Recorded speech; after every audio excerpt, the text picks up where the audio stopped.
UK. Thanks for being part of the GB News family.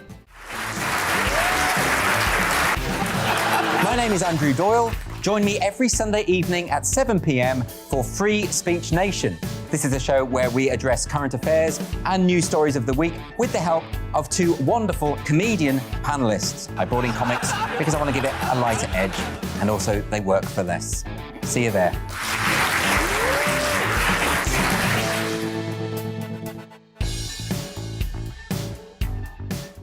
Join my show Farage, 7 p.m. till 8 p.m. Monday through Thursday, and there you will get opinion, analysis, debate, and I'll cover stories that nobody else dares to touch.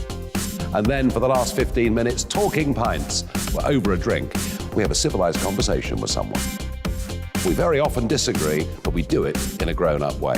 Come and join me on Farage.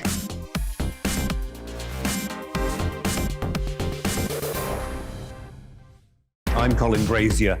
I've reported from more than 70 countries around the world, covered wars from Afghanistan to Iraq, from Lebanon to the Balkans. I'm trying to bring that experience, that feel for events, to the studio. And something else, I'm ready to give an opinion. Today's stories with a spark. Brazier from 8 p.m. weekdays on GB News.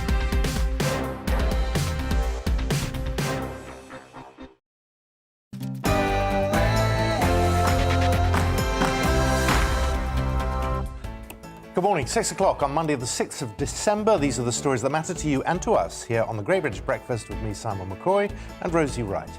Now, the government's promise not to disrupt our Christmas plans, that could come back to bite us in the new year. Some experts are warning that the new Omicron variant could spread through our office Christmas parties. Well, is celebrating Christmas worth the potential of introduction of January restrictions? Well, meanwhile, the Health Secretary's reintroduction of pre-travel COVID tests has been criticised as shutting the stable door after the horse has bolted. So, will these tests actually do anything, or are they just going to be a hassle to travellers? There's going to be a national investigation into the murder of the 6-year-old boy Arthur Lebano-Hughes after he was poisoned, starved and beaten by his father and stepmother. This morning, we're looking into the investigation, what it aims to achieve, and whether its findings will help other children like Arthur. And finally, as the government announces a crackdown on drug crime across the country this morning, we look at whether they will crack down on themselves after traces of cocaine were found in Parliament's lavatories. That and much more here to come on the Great British Breakfast.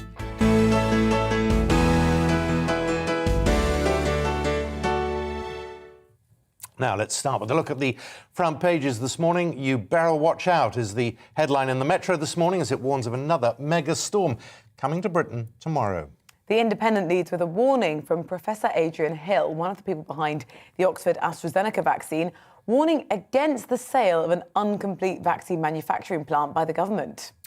There are warnings over the risk that Christmas could lead to a surge in COVID cases and possible restrictions in the new year, on the front page of the Daily Mirror. Let's look at The Guardian, also leading with a warning, this one being from Professor Sarah Gilbert, who helped develop the Oxford AstraZeneca vaccine, saying that the next virus could be more lethal.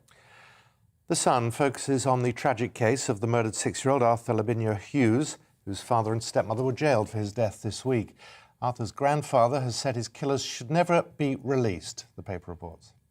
The Telegraph is reporting that ministers have been accused of ignoring the people most vulnerable to COVID-19 over booster jabs. Well, the paper claims more than 300,000 housebound people are yet to get that third jab after GPs opted out of home visits to administer them. The Eye talks of fury over the introduction of a pre-departure test for arrivals to the UK, saying the new policy would cost a family an additional £800. And in the Mail, Prince Harry claims that he raised concerns over the donor involved in Prince Charles's cash for access scandal. That's their front page. The Daily Express focuses on what it calls a Brexit shake-up, saying that it could help smaller businesses compete with giant conglomerates. On The Times, Prime Minister Boris Johnson is set to take on judges by introducing plans to allow ministers to throw out legal rulings. The Daily Star is on the hunt for Deputy Prime Minister Dominic Raab's missing brain, after he said yesterday that reports of a party last Christmas in number 10 Downing Street didn't need to be investigated as they happened a year ago. It's 6:03. Now, our top story, an expert has warned the UK could face more stringent measures in the new year following the high-risk Christmas period. The government are clearly holding on to their promise to leave our Christmas plans alone. But speaking to Sky News, Professor Sir David Spielholter said the emergence of the new Omicron variant of coronavirus in the UK was appalling timing, as the next few weeks will see a lot of indoor socialising where clearly the virus could spread. Well, he warns that countermeasures may be needed to be introduced in the new year to curb the Christmas spread. As he says, the new travel restrictions will not be enough on their own.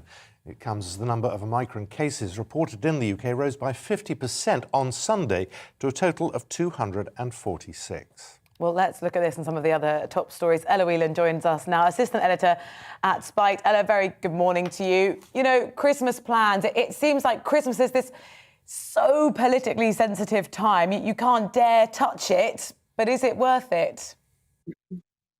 Well, just a quick correction, I'm not assistant editor at Spite, I'm just a columnist there. But in relation to Omicron and Christmas, I'm loath to disagree with Sir David Spiegelhalter because I think he's been a fantastic voice of expertise and indeed calm throughout the pandemic. But the question of whether or not we have to bargain away some freedoms now for restrictions later or do a kind of weighing up seems to me premature in a situation in which we still, despite the fact that we've been talking about this now for what feels like quite a long time, we still don't know whether Omicron is going to be any more lethal than previous variants. We still don't know whether there is a direct relationship between cases rising and hospitalizations rising. And you could take two options there. You could say it's better safe to be sorry and go with the kind of safety first approach and welcome more restrictions and sacrifice more freedoms and maybe even give up Christmas.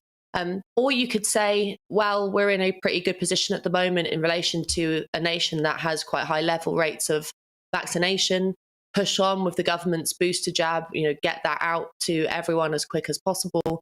And say in the balance, we're in quite a good position. I'm not an epidemiologist. I wouldn't like to make the final decision on that. But I think mere mortals like us who don't have science backgrounds can feel confident in the fact that we have done the right thing in getting vaccinated. Anyone who isn't vaccinated, I think, should get vaccinated now. That's pretty clear, given the relationship between those who are unvaccinated still ending up in hospital, sadly. And go ahead with Christmas and indeed our New Year plans cautiously, but optimistically, I think. I think it's a time for cautious optimism. But we are mere mortals, and you've hit it on the head. At the moment, there's no evidence at this stage that people are going to hospital or indeed dying as a result of the Omicron variant. More people are getting infected, but if they stay out of hospital and their symptoms remain mild, then we live with it, don't we? I think you're right, and we really have to break down the link, challenge the discussion that often gets, cases and hospitalizations and indeed death often gets used interchangeably. So you see so many headlines, and we have done across the past 20 months, of panic about cases rising. And obviously that's understandable. But there's, very often there's not that second check, which is the question of, yes, but are the cases rising translating into the thing that's bad, which is people dying, people getting sick? We know, for example, that cases spread wildly and at very high levels throughout the last 20 months among young people who really don't have any side effects most of the time and can have the virus and still have a normal life. And that leads to the other thing that not many people talk about, which is immunity via infection, that dreaded term, herd immunity. So so many times throughout this pandemic, I think headlines have encouraged, and indeed not to kind of bash the media, but headlines have encouraged panic. And that I've felt that ramping up throughout the Christmas period of panic. I think most people now are able to say, I'm not going to be stupid. I'm not, there are some elements of this that I think might agree with, maybe a few travel restrictions, maybe taking a few more lateral flow tests. I'm certainly not going to bin the turkey yet. And I think I'll cancel the New Year plans. I think most people are being, as I said, cautiously optimistic. The problem will come if your Christmas or New Year plans mean going abroad. And now you have to take a PCR test to get back into the UK. Ella, do you feel that this sort of uncertainty, particularly over travel, the travel industry had just a few months where it felt like we had this renewed freedom, no countries on the red list. We've sort of lost some of that certainty straight away.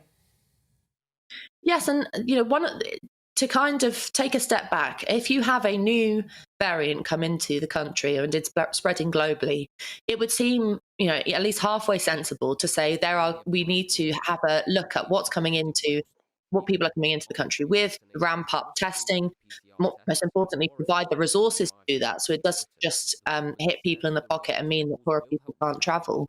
But the issues of quarantining, the issues of threats of people not being able to go unless they can afford the PCR tests, is a real problem. One of the questions that was asked that was revealed actually throughout the last 20 months of the pandemic, because everyone's got such short memories, we forget that we've sort of done this before repeated times, particularly last Christmas, is that you ended up with a two-tier society. One section of people who could afford whatever PCR test, whatever quarantining, they could pay for hotels, they could do whatever, that's fine, they could still go on their holidays. But the rest of us for whom, an extra 100, 150 pound on a travel itinerary will just mean it's impossible, mean that people can't travel. And it's not, I want to defend frivolous travel. I think people should be going off to Malaga and getting drunk in Benidorm if they want. We've had a miserable 2 years. But you have to remember that lots of people traveling, particularly at this time, are going to see family members who maybe they haven't seen in 2 years. And the question I have is, we had a period in which we suggested that lateral flow tests and things like that would be enough to, we had this sort of section in the last, 10 months where we said, well, just take a few lateral flow tests when you're traveling and it should be fine. And now the reintroduction of PCR tests without that extra funding, without that extra provision for people, seems to me a little bit like a tax on poor people. And I think at Christmas, that's particularly Scroogey. Yeah. Let's just change gear a bit. The horrible death of 6-year-old Arthur Lebano-Hughes. Government says it's launching an investigation. I mean, how many times do we have to see that phrase, lessons must be learned? It's incredibly frustrating because I don't know if you guys heard the former Children's Commissioner Anne Longfield, I think it was at some point last week on Radio 4. It was a fascinating interview, because essentially what Longfield admitted was that the experience of the pandemic, of social services going online, of consultations happening on screens, of things like family and friends not being able to interact with their wider family, had pretty much a direct link to what happened to poor Arthur, and that downscaling of services throughout the pandemic really meant that people didn't, the social services you can't see on a screen what's going on with a kid. You can't see what's going on the screen with a very healthy, lovely, loved kid during a school classroom, let alone someone who is suffering abuse and needs help. That's one side of it. But indeed, we do have this problem and we have had, everybody knows that there is a tragic line of children who have come before Arthur who have lost their lives because of not just abuse and neglect, but also a failure of social services to be able to pick up on the signs that are necessary to flagship that issue. And the question really is not that, it's about staffing issues, but it's also about I think a reluctance to focus services. We have, and I remember this from when I was working at a school, the idea of child intervention and social services and child care is so extensive and broad and flabby. I mean, there is so much that we intervene into family and child lives that's unnecessary. And therefore, it's no wonder that resources are stretched when they really need it. I think we need to take a far more focused approach to child protection and indeed in social services to make sure that this never happens again. Yeah, and at the heart of this, and it's often sort of overlooked, there are two people who killed this child. And the responsibility rests with them. Many criticisms of other people in social care for the work they did, and that's obviously what an investigation will look at. But we mustn't forget those, I can't use the word at breakfast to describe them, but the two people who actually killed him. Of course. I mean, there's, the social people who worked within the social services are not to blame for the death of Arthur. His stepmother and father are the ones who have rightly had criminal sentences put on them, and they should live with the shame of what they've did for the rest of their lives. But we have a system in place where there are external forces that can intervene into family life in very extreme cases like this for a reason. And the question will be why this hasn't, we've seen this before with baby P, with other children. And the question is why the services didn't kick in. Was it to do with the pandemic? Was it to do with not being able to go and visit that family? If so, can we, not to bring everything back to coronavirus or to make a cheap point, but can we remember what the harms of not being able to actually go in face to face with people are, and not repeat that in the new year or indeed ever again? And finally, let's just move on to this new announcement, 10-year strategy for England and Wales to seriously try and crack down on drugs, gangs, the distribution of those type of products across the UK. Unfortunately, though, for the government, they're going to have to scrutinise themselves a little bit too, and substances found in Parliament. Yes, well, I don't want to be flippant about this, but I'm not sure that many people would have been particularly surprised that this was going on in Parliament. Not because, you should be okay with kind of people who are involved in the serious issue of politics and running the country are having a good time in the toilets, but that, these things do go on. And the question really is, I think more broadly, how are we going to deal with drug use and drug dealing in the country? I take a pretty, and indeed at Spikes we've written several times on taking a pretty different approach, which is asking questions around decriminalising drugs, not because it's particularly fantastic to think that either a government minister or indeed your brother or anyone in the country would be getting high or taking drugs, that's not a fantastic thing to do, just like getting drunk all the time isn't a good thing to do. But that looking at issues of bodily autonomy and also how to take away the criminal aspect of so much of particular drug dealing and the dangerous violence that happens around that is in relation to its illegality. And so I think it might be time to have a more holistic and open approach to drugs and to how we deal with them and come up with some new ideas, because we know that even despite there being high criminal charges for them, that it's a very taboo thing to do, that even in the Houses of Parliament, it goes on. So maybe it's time for some big thinking around drugs. Ella, thank you very much. Great to talk to you this morning. Ella Whelan, thank you. Now it's 6:15. Let's give you an overview of what else is going on today. Future pandemics could be more lethal than the current COVID crisis. That's the warning from one of the creators of the Oxford AstraZeneca vaccine. Professor Dame Sarah Gilbert says there needs to be more funding for pandemic preparedness in order to prevent more advances being lost. She also warns that vaccines could be less effective against the Omicron variant, adding that people should be cautious until we know more about it. The government is pledging to dismantle 2,000 county lines gangs as part of a drugs policy overhaul. The £300 million commitment is one proposal in the new 10-year drug strategy for England and Wales we've just been discussing. The government says it will also see the largest ever single increase in investment in treatment and recovery. Other planned measures include using drug dealers' seized phones to message their clients to discourage drugs use. Now, families of people killed in the Manchester Arena attack say they were disgusted after a memorial site for the 22 victims was trespassed on. Well, it's the Glade of Light Memorial in the city centre. It remains currently a building site and doesn't officially open until the new year. Two bereaved families said they were appalled to find the security fences pulled down on Sunday. Hundreds of people were injured when Salman Abedi detonated a bomb at an Ariana Grande concert on the 22nd of May in 2017. A huge cloud of hot ash engulfed villages in Indonesia on Saturday when Mount Semeru erupted. 14 people are known to have died. Dozens were injured in eastern Java. Rescuers in the district of Lumajang are searching for survivors amid the devastation. There are some early signs that the shortage of lorry drivers will improve.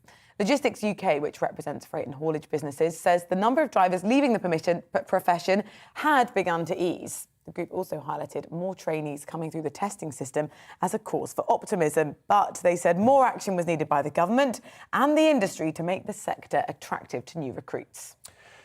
Up to 1,200 workers at Tesco distribution centres across the UK are set to strike in the run-up to Christmas. The Unite union says the workers, including warehouse staff and HGV drivers, are based at sites in Antrim, Belfast, Didcot and Doncaster. Comes after the supermarket offered a 4% pay rise, which Unite said amounted to a real terms pay cut due to current high rates of inflation. Tesco called the deal fair and said it would mitigate any disruption. Formula One news now, and Lewis Hamilton beat Max Verstappen in a chaotic and controversial Saudi Arabian Grand Prix to set up a winner-takes-all title finale in Abu Dhabi next weekend. It's one of the most dramatic Grand Prix races in years. It was stopped twice, featured 3 starts, an extraordinary series of events between the title contenders. Hamilton won despite crashing into the back of Verstappen at one point in the race, in which the Dutchman twice had to cede a position to the Mercedes driver that he had gained illegally. It ended with the 2 drivers tied on points heading into the last race of the season. Looking at the weather, this morning a band of rain will push eastwards across the UK. It'll be wintry on the hills. Rain will clear during the afternoon to leave bright spells, but blustery showers will follow in from the west.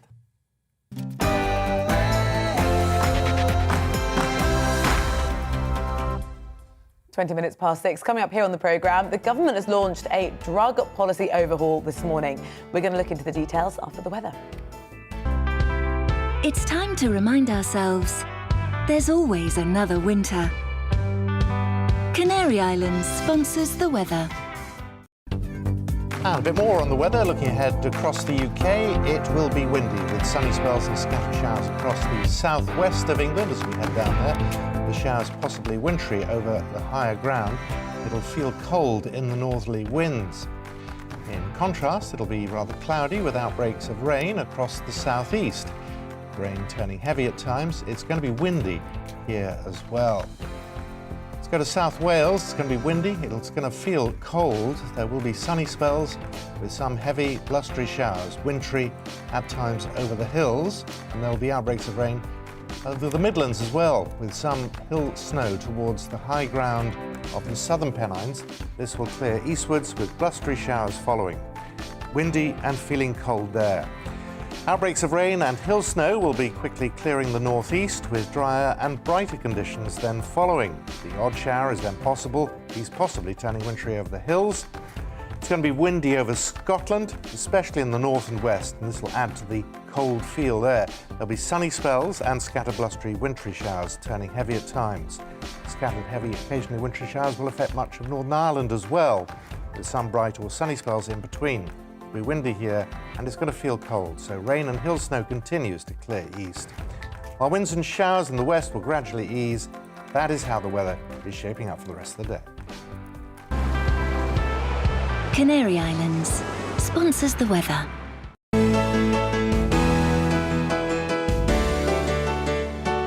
You're watching GB News live across the UK and the world on our digital stream. GB News is Britain's news channel. We are the UK's home of discussion and debate from all perspectives. We are here for you. Don't forget to join our YouTube community by clicking on that subscribe button. And if you want the GB News app, you can click and catch up on programmes anytime. We love to hear from you, so email us. gbviews@gbnews.uk. Thanks for being part of the GB News family. My name is Andrew Doyle. Join me every Sunday evening at 7 p.m. for Free Speech Nation.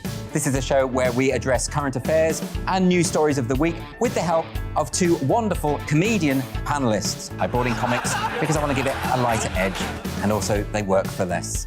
See you there.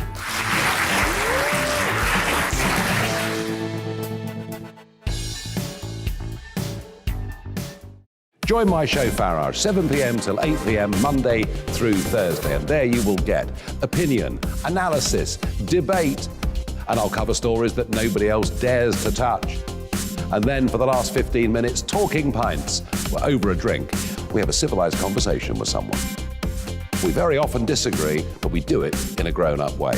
Come and join me on Farage.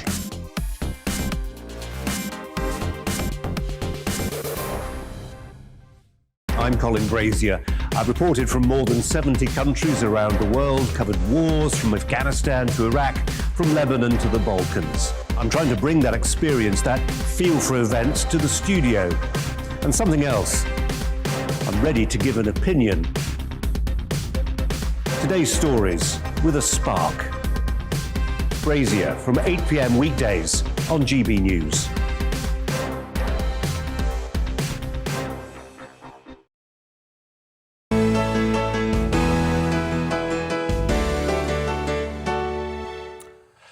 OK, you're watching the Great British Breakfast. Welcome back. 23 minutes past 6. Now, the government will set out today a new investment to crack down on drugs and dismantle 2,000 county lines in what the Home Office is calling a first-of-its-kind plan to stamp out the scourge of drug crime and the violence it brings to our streets. £300 million is due to be invested in pursuing and closing down gangs, with the commitment being part of the government's 10-year drug strategy designed to tackle both the supply and demand for narcotics. Now, according to the government, it's also going to see the largest ever single increase in investment towards treatment and recovery, in addition to other measures such as using the drug dealers' seized phones to message their clients to discourage drug use. Well, we can discuss this further. Author and political commentator Joanne Nadler joins us. Thank you very much for speaking to us. Can we just start by defining a few things? I think I know what county line drug gangs are, but just really explain it for us. Well, county lines is the expression used to explain the kind of process of drugs being distributed across the country from the major city centres and out into more rural locations. And often these involve the exploitation of vulnerable children and very young children and youths who get caught up in this deadly trade and who end up being criminalised, even though in many cases they're often really victims themselves. So this is on the face of it, this sounds like a very comprehensive approach to resolving both, as you say, the supply side of this equation and also to a certain extent the demand. But let's not fool ourselves. I mean, the drugs industry is extremely established, extremely powerful. And although many of these moves by the government may be welcome, I think many people will also be holding their breath to see how effective they can be. Joanne, good morning to you. Yes, that word cynicism creeps in here because we've heard about 10-year plans, we've heard about lifetime plans, 20-year plans, 5-year plans. We've heard this all before. What is different this time? Well, I mean, let's wait and see. But it does seem like a very comprehensive approach. And perhaps what's also different about this is that from a Conservative government, you're seeing more effort being put into rehabilitation and treatment centres and the idea that addicts shouldn't necessarily be treated as criminals, but should be guided through a sort of public health approach to dealing with this problem. So on the one hand, you've got this, emphasis on criminal justice. On the other hand, you've also got, I think, a renewed and perhaps a slightly different tone in terms of how addicts should be helped and treated. There's also this going to be, well, increased scrutiny on the users of the drugs. The middle class have been warned by Boris Johnson. You take Class A drugs and we find you, we'll confiscate your passports. Yes, I mean, I have to say I raised an eyebrow when I saw that proposal. Would have to see how far that would get in terms of the legality of it. But clearly, I think what can be said is that the government does appear to be looking for some creative and unusual solutions and to think sort of outside the box here with some of these ideas. Yes, they're trying to trial what they're calling more out-of-court sort of options, but also coming down, as I said, quite heavily with some of these ideas which might sound quite draconian. But I think there's been a very, there's been a long time a sense in government that there is a huge mismatch in the way drugs policy affects people on the ground, and that basically, frankly, if you're a young person who lives in a city, you're more likely to be sort of criminalised. But middle class people, and that's a very obviously broad categorisation. But if you say professional people who like to use drugs recreationally at weekends and things like that, they seem to be able to escape any punitive measures whatsoever. So in terms of trying to create a greater sense of justice, of justice shared, then I think these are all very welcome measures. And in the meantime, thanks to the Sunday Times, we know that if you need to get hold of some cocaine, then the lavatories at the Houses of Parliament aren't a bad place to find them. Yeah, I mean, that just goes to show how deep set this problem is, quite frankly. And of course, the Houses of Parliament must put their houses in order. And actually, I think, many of us would find that pretty on one level shocking, but perhaps not surprising, given, especially if you live in London. I mean, it is just so, the kind of evidence of drug taking and drug misuse is just around us all over the place. I mean, you only have to sort of walk down your local high street, and quite frankly, most of the time you're inhaling a lot of stuff that's out there. So I think this is something the government can't ignore. In a way, it's quite brave of them to try and get out on the front foot with this, given that, the odds of success are kind of in many ways stacked against them, although things can be achieved at the margin with different sort of creative approaches to how you tackle certain aspects of this problem. There's going to be this sort of behavioural change campaign at universities. I wonder actually if that needs to come earlier and start talking to secondary school children about it. Well, I think secondary school children, the drugs are discussed in school. I mean, you've got a very broad PHSE curriculum run out in all schools now, and drugs and all aspects of society are things that I think are openly discussed in schools now. So, I mean, in terms of that particular push that's being recommended for universities, I mean, let's see. I mean, I suspect most university students are probably far more aware of these of the temptations, if you like, than most people of my age, quite frankly.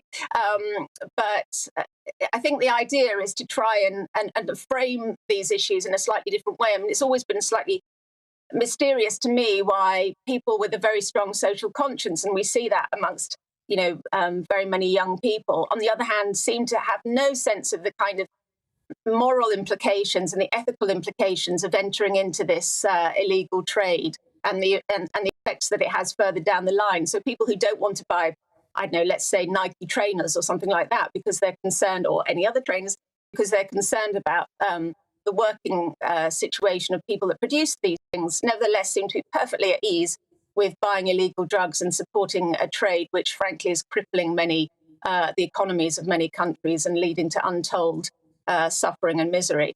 So I think perhaps being made aware of the implications of all of these things, that it's not just a self-regarding act using illegal drugs. Well, I mean, the argument has to be made. Let's hope that it doesn't fall on deaf ears. Joanne, good to talk to you, and by far the best Christmas tree we've seen on the programme so far. So thank you very much for spreading a bit of joy. My pleasure. Joanne Naylor, good to see you. My pleasure. Right, the competition is on. Our next guest may be frantically... We'll be scoring out of 10 for the next couple of weeks, I think. Right, it's 6:30. What do we give that? We'll give that an 8, I think. That's quite generous. I would say 7.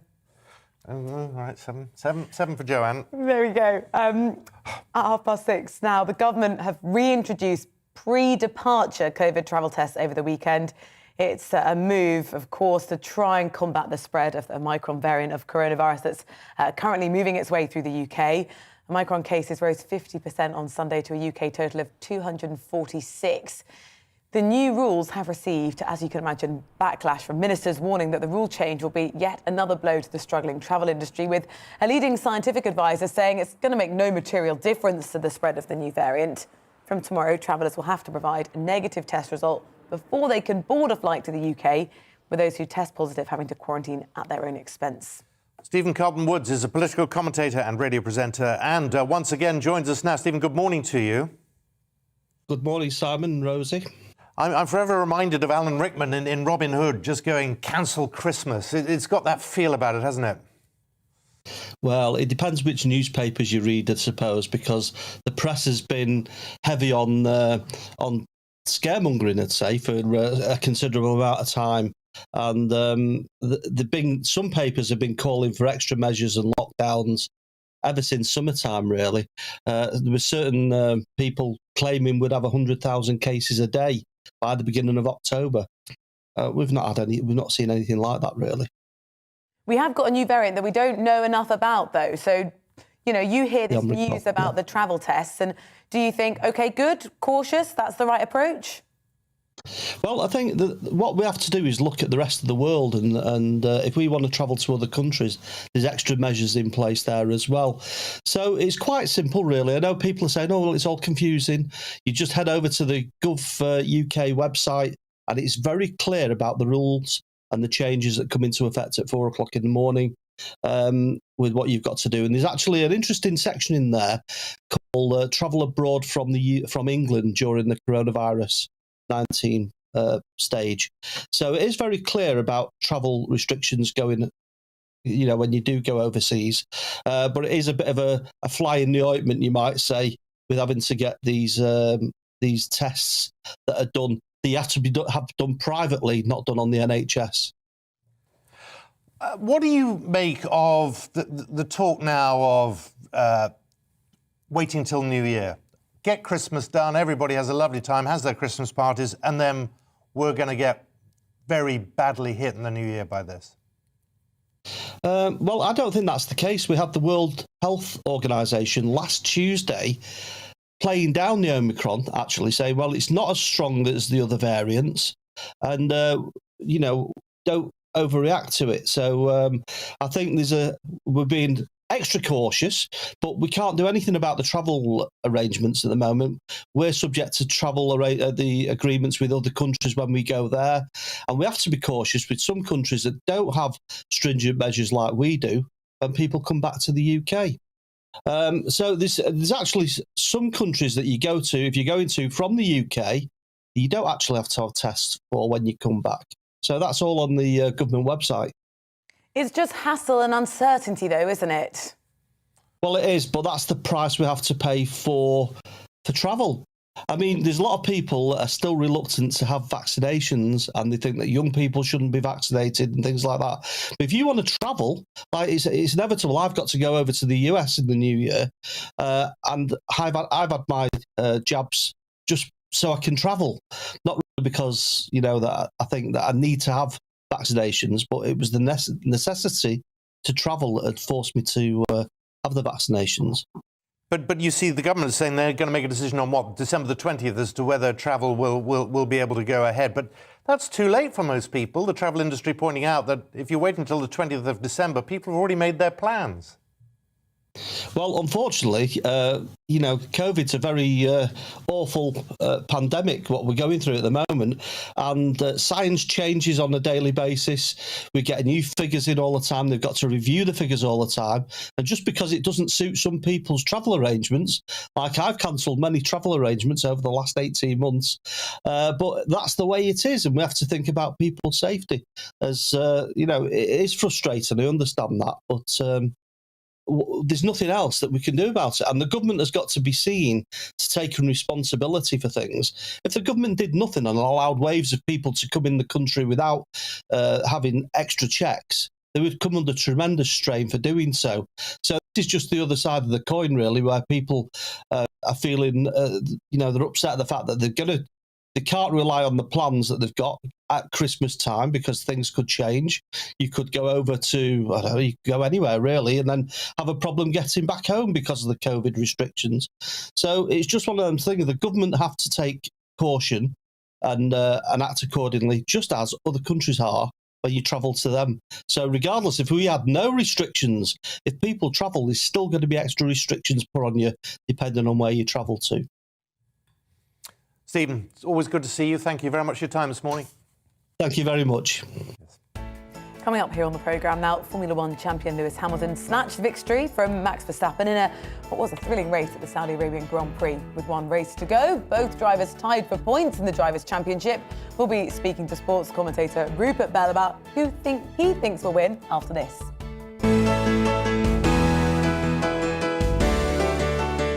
You're watching GB News live across the UK and the world on our digital stream. GB News is Britain's news channel. We are the UK's home of discussion and debate from all perspectives. We are here for you. Don't forget to join our YouTube community by clicking on that subscribe button. And if you want the GB News app, you can click and catch up on programmes anytime. We love to hear from you, so email us. gbviews@gbnews.uk. Thanks for being part of the GB News family. My name is Andrew Doyle. Join me every Sunday evening at 7 p.m. for Free Speech Nation. This is a show where we address current affairs and news stories of the week with the help of two wonderful comedian panellists. I brought in comics because I want to give it a lighter edge, and also they work for less.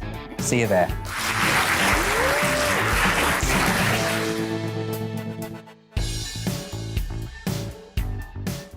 Join my show Farage, 7 p.m. till 8 p.m. Monday through Thursday. And there you will get opinion, analysis, debate, and I'll cover stories that nobody else dares to touch. And then for the last 15 minutes, talking pints. We're over a drink. We have a civilised conversation with someone. We very often disagree, but we do it in a grown-up way.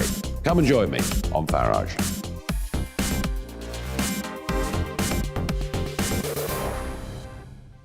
I'm Colin Brazier. I've reported from more than 70 countries around the world, covered wars from Afghanistan to Iraq, from Lebanon to the Balkans. I'm trying to bring that experience, that feel for events, to the studio. And something else, I'm ready to give an opinion. Today's stories with a spark.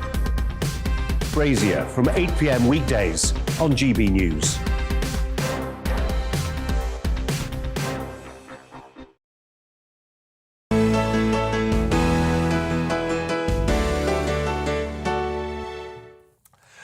Welcome back. It's 38 minutes past 6, which in English is coming up to 27. Now, in a candid interview, Prince William has revealed the impact that dealing with life and death moments had on him while he was an air ambulance pilot. The Duke served as a pilot in the East Anglian Air Ambulance for 2 years from 2015.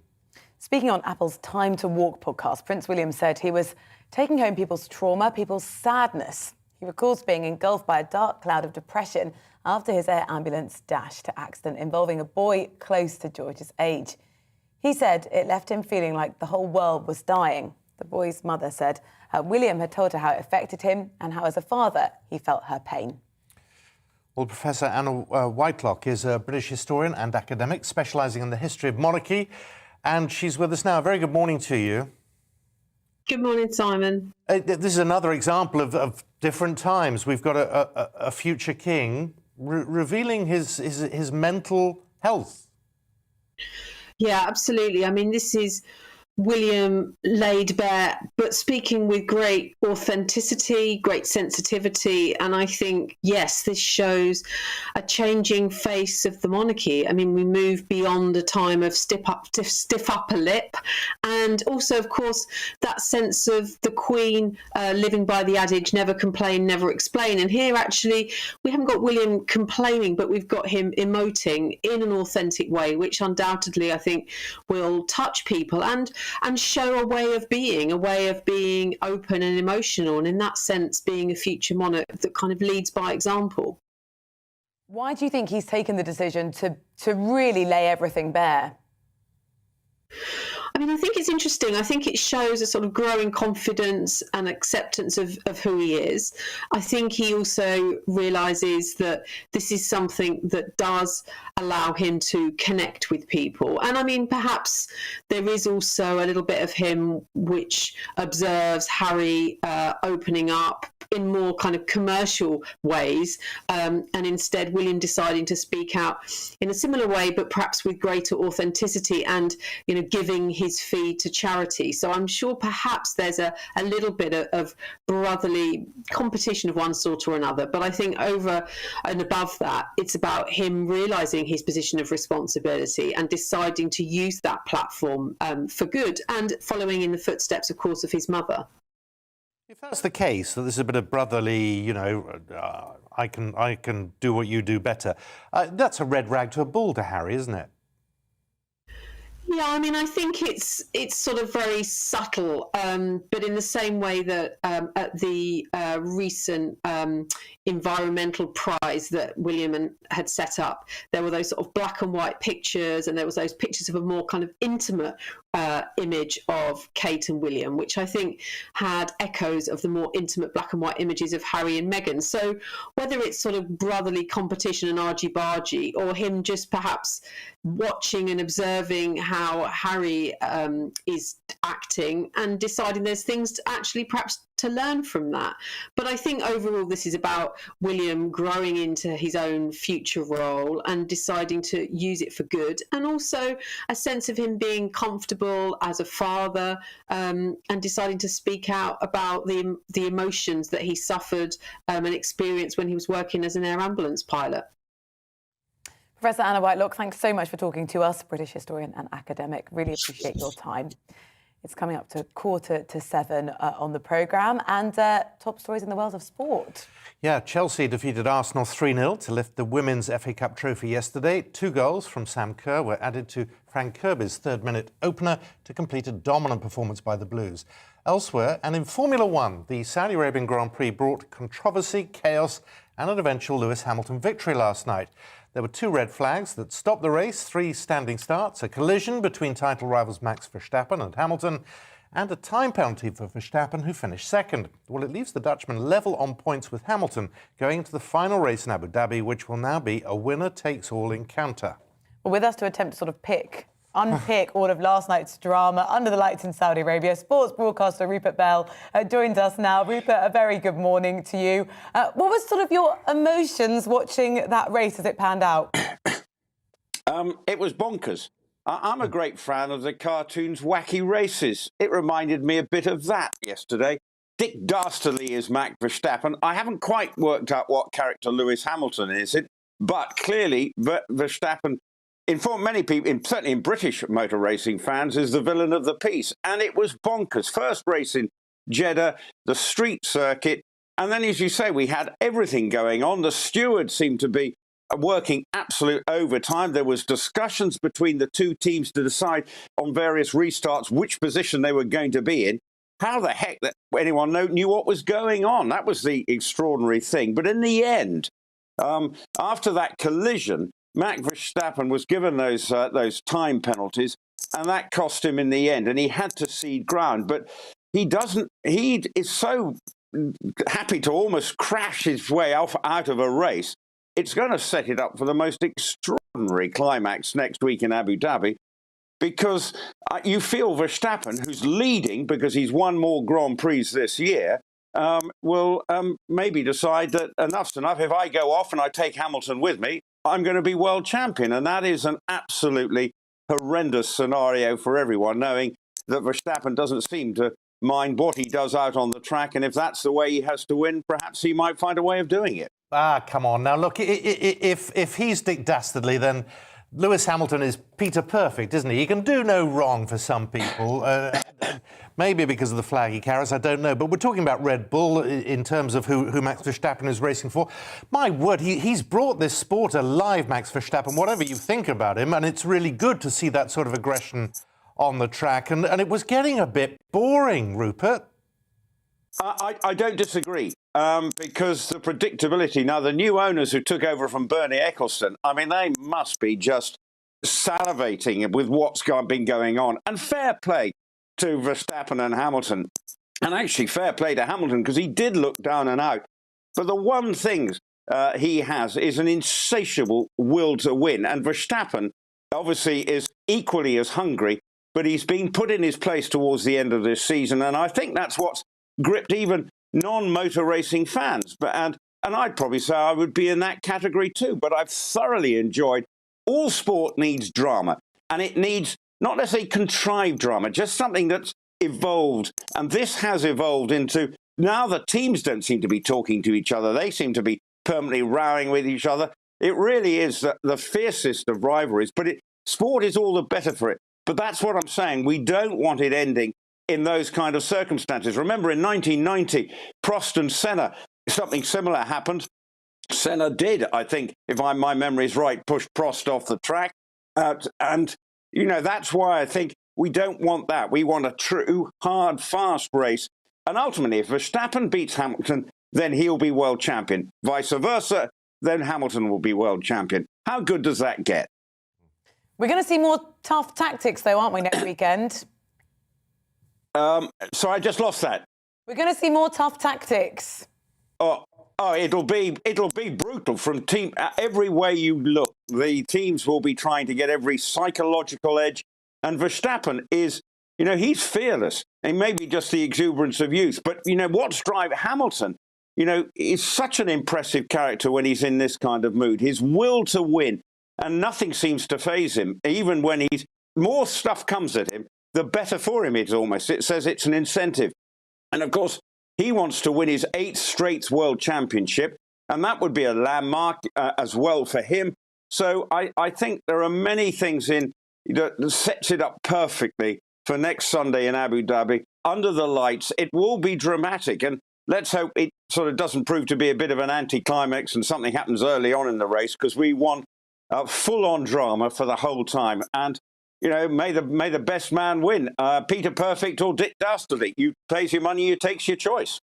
Indeed you do, but my word, the best bit for me was seeing Tito Wolff yesterday. Did you see him as you watched what was going on? This is the Mercedes boss. My word, he lost it. He absolutely, because when it was after that crash, when basically Verstappen seemed to sort of break, and Hamilton had nowhere to go, but sort of touched the back of Verstappen's car, and Wolff just threw his headset off into the distance. I mean, you could see the passion that's riding on it for both teams, and that's what sport's about. From the end, you know, the manager of the team engrossed in everything. And what I'm also hearing is every other team is barely looking at what their own race is doing. They're just fascinated. There's just sports people enjoying the action between two people absolutely living on the edge and pushing every boundary. And I think that's what I've enjoyed about it. And I will look forward to Sunday with a great sense of anticipation. And obviously from a biased British point of view, hope Lewis Hamilton finds a way of finishing in front of Max Verstappen as cleanly as possible.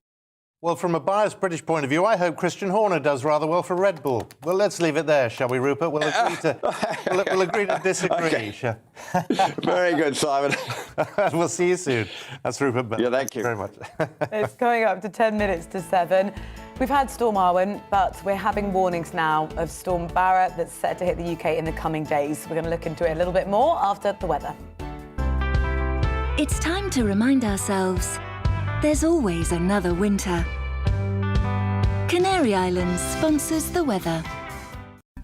So before we find out about the storm, let's look at what's happening today. Windy with sunny spells and scattered showers across the southwest of England. The showers are going to possibly be quite wintry over higher ground. It's feeling very cold in northerly winds. In contrast, it's going to be cloudy with outbreaks of rain across the southeast. The rain turning quite heavy. It's going to be windy there too as well.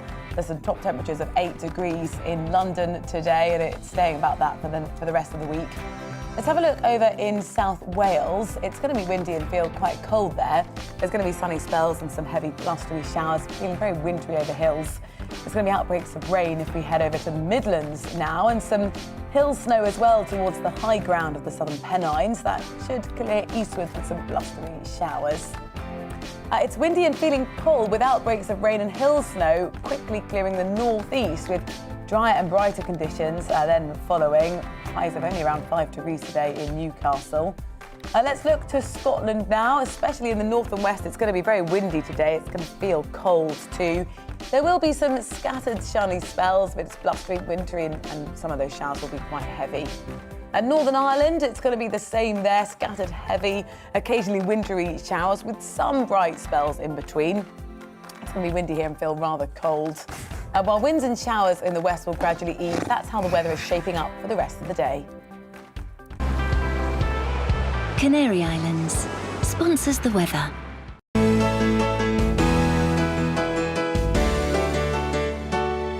You're watching GB News live across the UK and the world on our digital stream. GB News is Britain's news channel. We are the UK's home of discussion and debate from all perspectives. We are here for you. Don't forget to join our YouTube community by clicking on that subscribe button.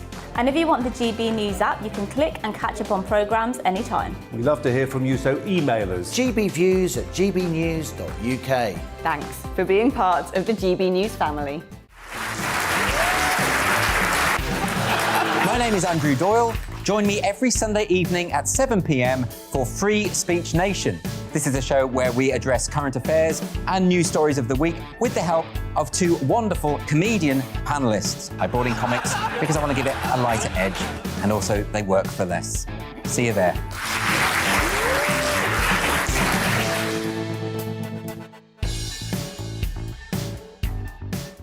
Join my show Farage, 7 p.m. till 8 p.m. Monday through Thursday, and there you will get opinion, analysis, debate, and I'll cover stories that nobody else dares to touch.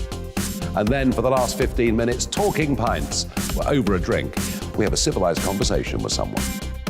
We very often disagree, but we do it in a grown-up way. Come and join me on Farage.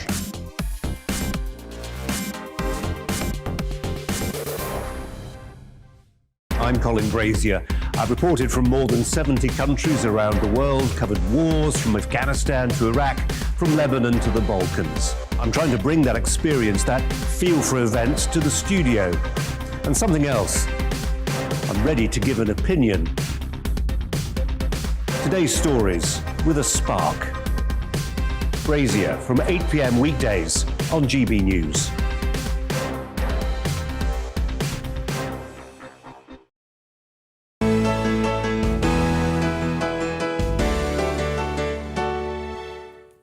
Well, a very good morning to you. Welcome back to the programme. It's coming up to 5 minutes to 8. You're watching with Rosie and Simon. Good morning to you. Now, thousands of homes still without power after Storm Arwen are bracing for a second battering. Storm Barra is set to bring 70-mile-an-hour winds in the coming days. The Met Office has formally named the second storm of the winter and issued a notice for further power outages in northern England. It comes after the Business Secretary Kwasi Kwarteng ordered a review into why power has yet to be restored to more than 3,000 households 10 days after Storm Arwen. The Met Office has urged people to take precautionary measures to the best of their ability ahead of the fresh weather front. Anonymous street artist Banksy has offered to raise millions of pounds in a boost to transform a Berkshire prison into an arts centre. The Grade 2 listed HMP Reading once held Oscar Wilde after he was convicted of gross indecency when his homosexual affair with Lord Alfred Douglas was exposed. Well, the prison is also the site of a famous Banksy mural depicting the writer escaping from the prison using bedsheets with a typewriter attached. The artist plans to sell the stencil used for the mural for £10 million in order to save the prison from being sold to developers. Explaining his pledge to save Wilde's prison, Banksy said Oscar Wilde is the patron saint of smashing two contrasting ideas together to create magic. Converting the place that destroyed him into a refuge for art feels so perfect, we have to do it. Now, Belgian police fired water cannon on Sunday to disperse protesters opposing compulsory health measures like masks, lockdown and vaccine passes. About 8,000 people marched through Brussels towards the headquarters of the European Union, chanting freedom, and they let off fireworks. Riot police blocked the protesters and they were blocked from reaching the roundabout outside the EU headquarters by a barbed wire barricade. Protesters held banners comparing the stigmatisation of non-vaccinated to the treatment of Jews forced to wear yellow stars in Nazi Germany. The QR code, some of them said, is like the swastika, declared one sign, referring to the EU's COVID-safe digital certificate.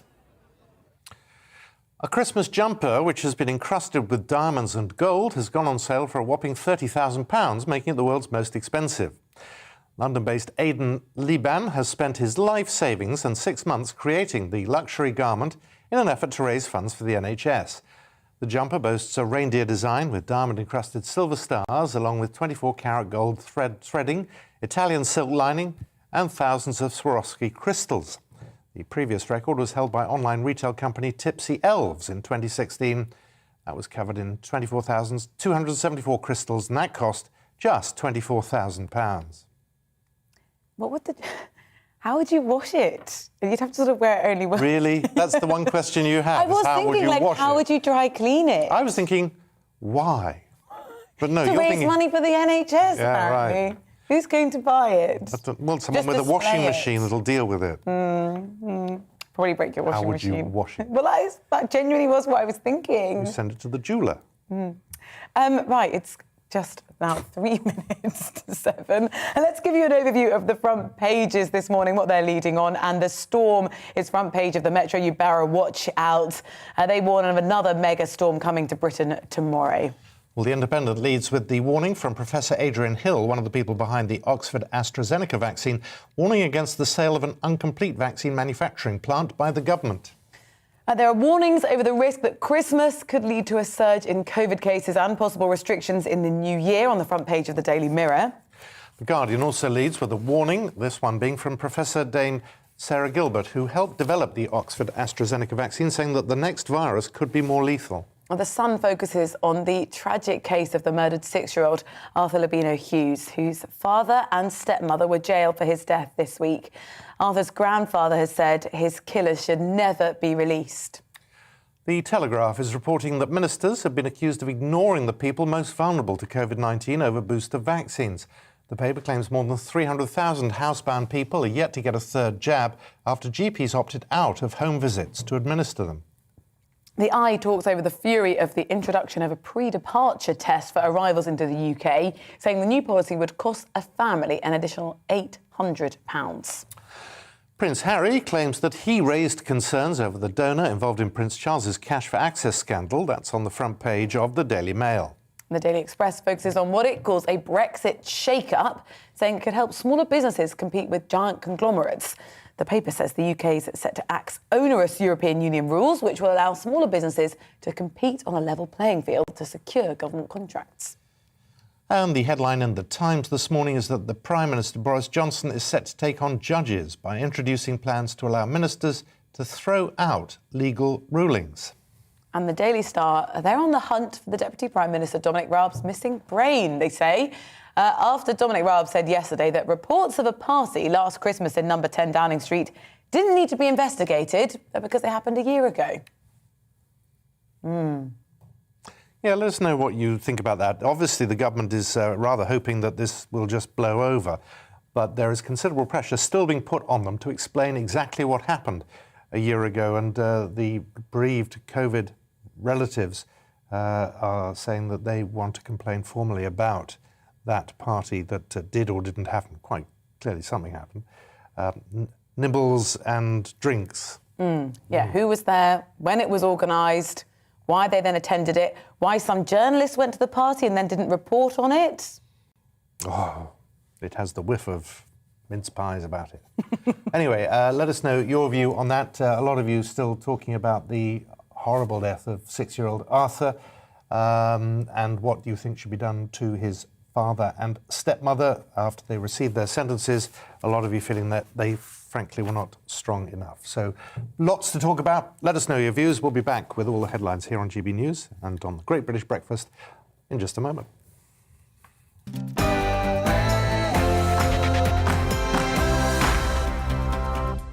Well, a very good morning to you. 7 o'clock on Monday, the 6th of December. These are the stories that matter to you and to us here on the Great British Breakfast this morning with Simon McCoy and Rosie Wright. The government's promise to not disrupt our Christmas plans could come back to bite us in the new year, as experts warn that the Omicron variant could spread through our office Christmas parties. Is celebrating Christmas worth the potential introduction of January restrictions? Meanwhile, the Health Secretary's reintroduction of pre-travel COVID tests has been criticised as shutting the stable door after the horse has bolted. Will these tests do anything? Are they just going to be a hassle to travellers? There'll be a national investigation into the murder of 6-year-old Arthur Lebano-Hughes after he was poisoned, starved and beaten by his father and his stepmother last year. This morning, we look into what this investigation aims to do and achieve, and whether its findings can help other children like Arthur avoid similar fates. And finally, as the government announces a crackdown on drug crime across the country this morning, we look at whether they'll crack down on themselves after traces of cocaine were found in Parliament lavatories. All that is to come right here on the Great British Breakfast.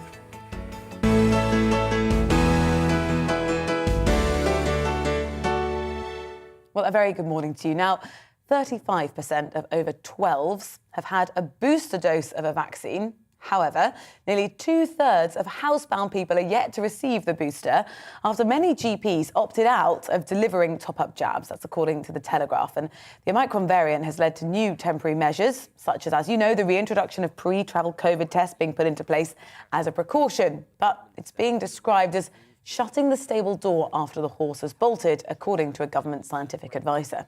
Well, in addition to this, there are continued fears over the status of Christmas this year as cases are rising and the 7-day average has been increasing since mid-November. Joining us now to discuss the latest updates about the pandemic, Professor Azim Majid, the Chair of Primary Care and Public Health at Imperial College London. A very good morning to you. Good morning. What is your sense about what Christmas will hold? I think it's a concerning time. We've got a new variant that's spreading across the globe, Omicron, in the UK and elsewhere. People tend to mix more indoors at Christmas. We have social gatherings as you approach Christmas. And if those gatherings take place in crowded settings with poor ventilation, there is a risk of sparking outbreaks. I think people need to be cautious about mixing too much, but at the same time, take appropriate precautions, get vaccinated. If you are attending events, make sure you're tested for the event so you're not infected before you attend. So the message is get vaccinated, be cautious, but don't get over anxious towards Christmas. I know, I think we're hearing that message, aren't we? But that isn't clear. That says to me uncertainty. It is uncertain because we're not yet sure how this variant will spread, so it's not clear if it's more infectious, whether it will cause more serious illness, whether it will evade vaccines. These questions are all unknown. The data will come through in the next few weeks that will answer those questions.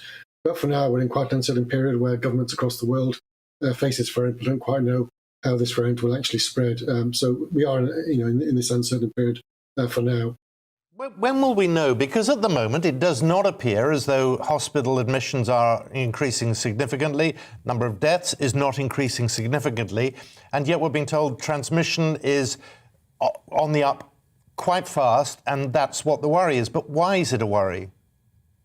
It's a worry because if case numbers remain high, there is a risk they'll rise to a level where admissions and deaths will begin to rise. We're very fortunate now we've got good vaccines that will prevent serious illness. So, as you mentioned, hospital admissions and deaths are at quite low levels compared to, say, the start of the year, and that's through vaccination. So vaccination is working well. I think the message to the public is if they want to have a normal life, around Christmas or the New Year, do get vaccinated because 3 doses of vaccine does provide good protection against all the variants that we've faced so far. Professor, you've said, the advice is to be cautious. Just in real practical terms, what do your next few weeks look like? How are you having caution with celebrating Christmas? My own department has cancelled its Christmas party this year. So normally we have a party with 100 plus people, but we cancelled last year. We've cancelled this year's as well. We're encouraging people to have perhaps smaller gatherings in smaller groups rather than one big gathering with 100 plus people present. But I think people need to make their own choices. The government additional guidance about this. Everyone needs to kind of risk assess their event, how big it is, what kind of venue it is, who's attending. People are older or have medical problems, they want to be more cautious. So I think every employer needs to look at its own event and risk assess that event in terms of safety. That risk assessment, are we talking about a few weeks from the first cases before we know where that graph is going to go, or will it take longer? We'll know within a few weeks. So with the Delta variant, we knew quite quickly it was spreading quite quickly in the summer. So I think we'll know within a matter of weeks how rapidly this variant will spread. But we'll also have data coming through from research studies about how well vaccines are working against the variant quite quickly as well. So I think by Christmas or the New Year, we'll have good data coming through about the variant and whether we're right to be concerned or not about it. But for now, I think it's appropriate to be cautious until more data does come through later in the year and early next year. We've had an email in from Dee who said, how many ordinary people ignored Christmas rules last year? Look how much illegal stuff happened during the lockdowns we endured. To what extent, actually, is there a problem where the public just are at the end of being able to say, OK, we'll comply with these rules? So, actually, are people going to be cautious over the next few weeks? I think people do want an exit from this pandemic. I think last year people did largely comply with the rules. All the data show that people, by and large, complied. There were obviously people who didn't follow the rules and broke them. But the public, by and large, were very conscientious and stuck with the rules during what's been a very difficult 18 months for them. I think the good news is that we are hopefully going towards the end of the pandemic with vaccination. We may see high case numbers, but vaccines will limit the number of serious cases and deaths, and so allow people to function more normally going forwards. So there is a bit longer to go, but once people have had 3 vaccines, I think that the future looks much more positive for everyone. Yeah, it's becoming quite clear just how important that third jab is, that booster jab. That's right, yeah. So the research shows that the booster can increase your antibody levels by 50 or 100-fold. So the third dose has a dramatic effect on your immunity, and it's really shown to cut the risk of serious illness very substantially compared to those people who have had even 2 doses. So the third booster is essential in limiting serious cases. That's what I think is keeping deaths now quite a low level and admissions at a low level. It's the booster that we've been giving to people who are older and more vulnerable that's keeping those stats at a lower level. Can you just explain then, we've had an email in from David who says, can someone please explain to me why there are boosters needed when people have had 2 jabs? It appears they don't really do what's on the tin. It's quite common for vaccines to need 3 or more doses to work properly. So, for example, hepatitis B requires 3 doses to provide full immunity. Vaccines like diphtheria and tetanus and whooping cough require 3 doses followed by booster doses later on. So many vaccines do require 3 or more doses, so it's not unusual to require multiple doses. So this is quite normal within public health to have vaccines that need 3 doses or even more doses to provide a full immune response. So each vaccine provides additional protection. So the first one provides some protection, the second one increases your immune response, the third one provides a bigger response again. And this is quite normal, as I said, in vaccine programs. Yeah, Professor, we seem to lurch from one crisis to the next. And so it would appear that once this booster starts to be on the wane, its effectiveness, we're going to be looking at another vaccine campaign, aren't we? It's quite possible that will happen. At this stage, we don't know how long the protection for a booster will last. But if it does begin to wane over the next 6 to 12 months, it could well be that this becomes more like flu vaccine, where we have a jab each year to protect us, rather than like, say, measles, where you have 2 or 3 jabs and you're basically protected for life. So it could well be end up like flu, where we need regular injections, for the coming years at least. I feel a bit gloomy after this conversation. What can we sort of celebrate? What can we be positive about? We can be positive that we've developed vaccines in record time. Within 1 year of the virus being identified, we had vaccines that work very well. We now know that 3 doses work, extremely well in protecting serious illness. So the good news is the vaccines work well. I think once we get booster rates up to a high level, we will see serious cases drop to quite low levels. So we can look forward, I think, to a much better future if people come forward for their vaccines. There are about 1 in 10 adults who have not been vaccinated yet. Particularly in London, we have very high rates of people who are not being vaccinated. So it's what they come forward as well, because they provide a pool of people who can become ill and spread infection to others and also suffer serious consequences themselves. So everyone needs to come forward and get their vaccine. I think that's the main message going forward. If that happens, we can look forward to a much better future by early next year. Hopefully that's cheered Rosie up a bit. Professor Azim Majid, it's really good to talk to you. Thank you very much for your time this morning. Thanks. No, it's 10 minutes. Are you cheered a bit? Are you a bit? A little bit, yes. I had a lovely weekend. Yeah, we did. That's good. 10 minutes past 7. Let's give you an overview. Start the week with an overview of what else is going on today. And unfortunately, future pandemics could be more lethal than the current COVID crisis. That's the warning from one of the creators of the Oxford AstraZeneca vaccine. Professor Dame Sarah Gilbert says there needs to be more funding for pandemic preparedness in order to prevent advances that we've made from being lost. She also warns that vaccines could be less effective against the Omicron variant, adding that people should be cautious until we know more about it. The government is pledging to dismantle 2,000 county lines gangs as part of a drugs policy overhaul. The £300 million commitment is one proposal in the new 10-year drug strategy for England and Wales. The government says it will also see the largest ever single increase in investment in treatment and recovery. Other planned measures include using drug dealers' seized phones to message their clients to discourage drug use.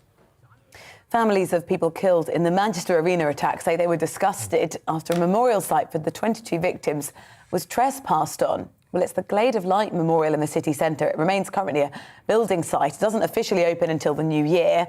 Two bereaved families said they were appalled to find that security fences had been pulled down on Sunday. As you know, hundreds of people were injured when Salman Abedi detonated a bomb at an Ariana Grande concert in May of 2017. A huge cloud of hot ash engulfed villages in Indonesia on Saturday when Mount Semeru erupted. 14 people are known to have died. Dozens have been injured in eastern Java. Rescuers in the district of Lumajang are searching for survivors amid the devastation. There are some early encouraging signs that the shortage of lorry drivers will improve. Logistics UK, who represent freight and haulage businesses, says the number of drivers leaving the profession had begun to ease. The group also highlighted more trainees coming through the testing system as a cause for optimism. However, it said more action was needed by the government and the industry to make the sector attractive to new recruits. Up to 1,200 workers at Tesco distribution centres across the UK are set to strike in the run-up to Christmas. The Unite Union says the workers, including warehouse staff and HGV drivers, are based at sites in Antrim, Belfast, Didcot and Doncaster. It comes after the supermarket offered a 4% pay rise, which Unite said amounted to a real terms pay cut due to current high rates of inflation. Tesco called the deal fair and said it would mitigate any disruption. And in Formula One sports news, Lewis Hamilton beat Max Verstappen in what was very chaotic and controversial Saudi Arabian Grand Prix to set up a winner-takes-all final in Abu Dhabi next weekend. In one of the most dramatic Grand Prix races in years, the race was stopped twice, featured 3 starts, an extraordinary series of events between the title contenders. Hamilton won despite crashing into the back of Verstappen at one point during the race, in which the Dutchman twice had to cede a position to the Mercedes driver that he'd gained illegally. Well, it all ended with the 2 drivers tied on points heading into the last race of the season.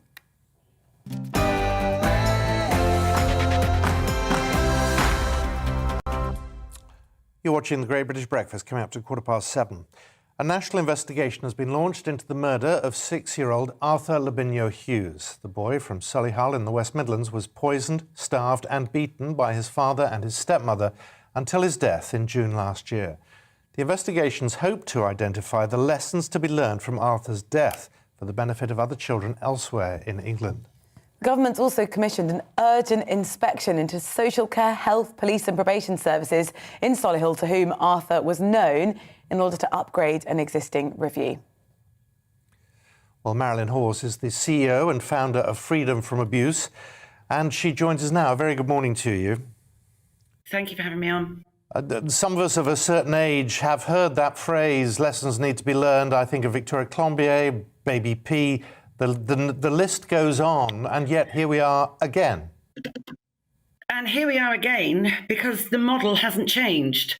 I am actually, just before I came on, I've already started writing my letter to the Secretary of State for Education. We are, in fact, working with people at the top level of Department of Education about things going on in schools.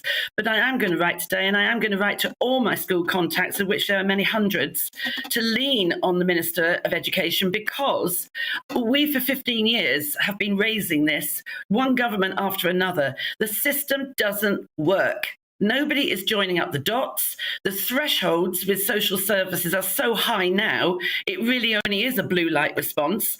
And every single school we go in across the UK, without exception, that's top independent schools right the way down, every one of them, my first question is, how do you get on with your social services? And you have the eye roll. Don't ask. And, you know, this is, I was on a programme last week where people were saying, oh yes, people need to call social services. Well, good luck with that, because when you do, you're simply told, oh, it doesn't reach the thresholds. And then you have a problem, a complete disconnect with the police. The police are the only investigating authority in the country, and they just seem to take their lead from social services. The social services say, oh, well, like with this case with little Arthur, oh, there's no safeguarding risk. Then the police drop it. Of course there was a safeguarding risk. Those bruises that little boy had were not play fight bruises. So here we go again. Probably rookie social workers, I don't know, forgive me if they weren't, have gone out not understanding how suspicious parents are adept at manipulating. And you have to dig and ask the right questions, no matter how unpopular you are, until you get what you're looking for. And there is no excuse. They have failed. Who's going to lose their job? Please don't say lessons have been learned, because if you want to learn a lesson, you had to turn up for the class. And unless they change the model and join these dots up, we'll be back here again in 3 or 4 years' time. Mark my words. Sure, Marianne, I'm sure you agree with this as well. The people working in social services have decided to do so because they genuinely want to help and prevent cases like this happening. If we could change one thing, you've talked about this threshold, is that what you would suggest might prevent something like this happening again? They need better funding. They need far better funding. They need better training. I mean, I'm appalled when we go in and train social workers, and I'm talking about social workers that may have been 9, 10 years in their roles, still go, oh my word, I had no idea, because their training does not cover what we do, and we are very in your face. We tell it exactly like it is. I mean, I was a deputy head. I was a mother whose 3 children were sexually abused. So I know how the system lets down people and continues to fail people.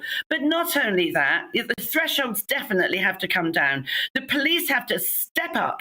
And I mean, I have spoken to police officers, and I imagine this must be true, that they have no child protection training for the first 2 years. when they join the police. That's insane, because they're often the frontline people. You know, there's a complete disconnect, and I feel sorry for those social workers that do go in. I see students that, you know, want to become social workers, and I just say to them, well, good luck, because I think you're going to be very disappointed, because the problem is right at the top of the heads of the children's services and social services who do the number crunching. And, you know, at the end of all of this, whose head is going to roll? No one. The police have already said the IOPC can't find any problem with them. Well, the uncle complained to the police and was told that he would be arrested if he went to see his nephew, little Arthur. I mean, I just don't understand it. I mean, the horse has left the stable, hasn't it? But I am so pleased that someone like the Secretary of State for Education, who is greatly respected, may I say, unusually respected by schools, because normally schools don't like the Minister of Education. But I am writing to him today because I'm already working with his colleagues, and I want to be part of this debate, because if they don't change the model, it's going to happen and happen and happen again. And don't forget, the ordinary person that lived next door, I failed to understand how they didn't hear. Of course they heard. I mean, I was at a family gathering yesterday when people said, oh, Mum, you're not talking about that again, are you? You have to talk about it. It's everyone's responsibility. Yeah, we can't judge on what neighbours may or may not have heard. But the aspect of this that everybody mustn't forget, and if you're a rookie social worker, you walk into a home with a father and a stepmother, it is beyond comprehension for many people that they could carry out the horrific acts that were carried out on Arthur. And that there may be naivety, there may be lots of stuff, but this constant pointing the finger at social workers and those who should have acted seems to negate the fact that we're talking about a father and a stepmother who committed the most dreadful crimes. Can I just say as well, this goes back also, you don't suddenly become that vile, sadistic psychopath, you know. We do a lot of work with the early years of a child's life.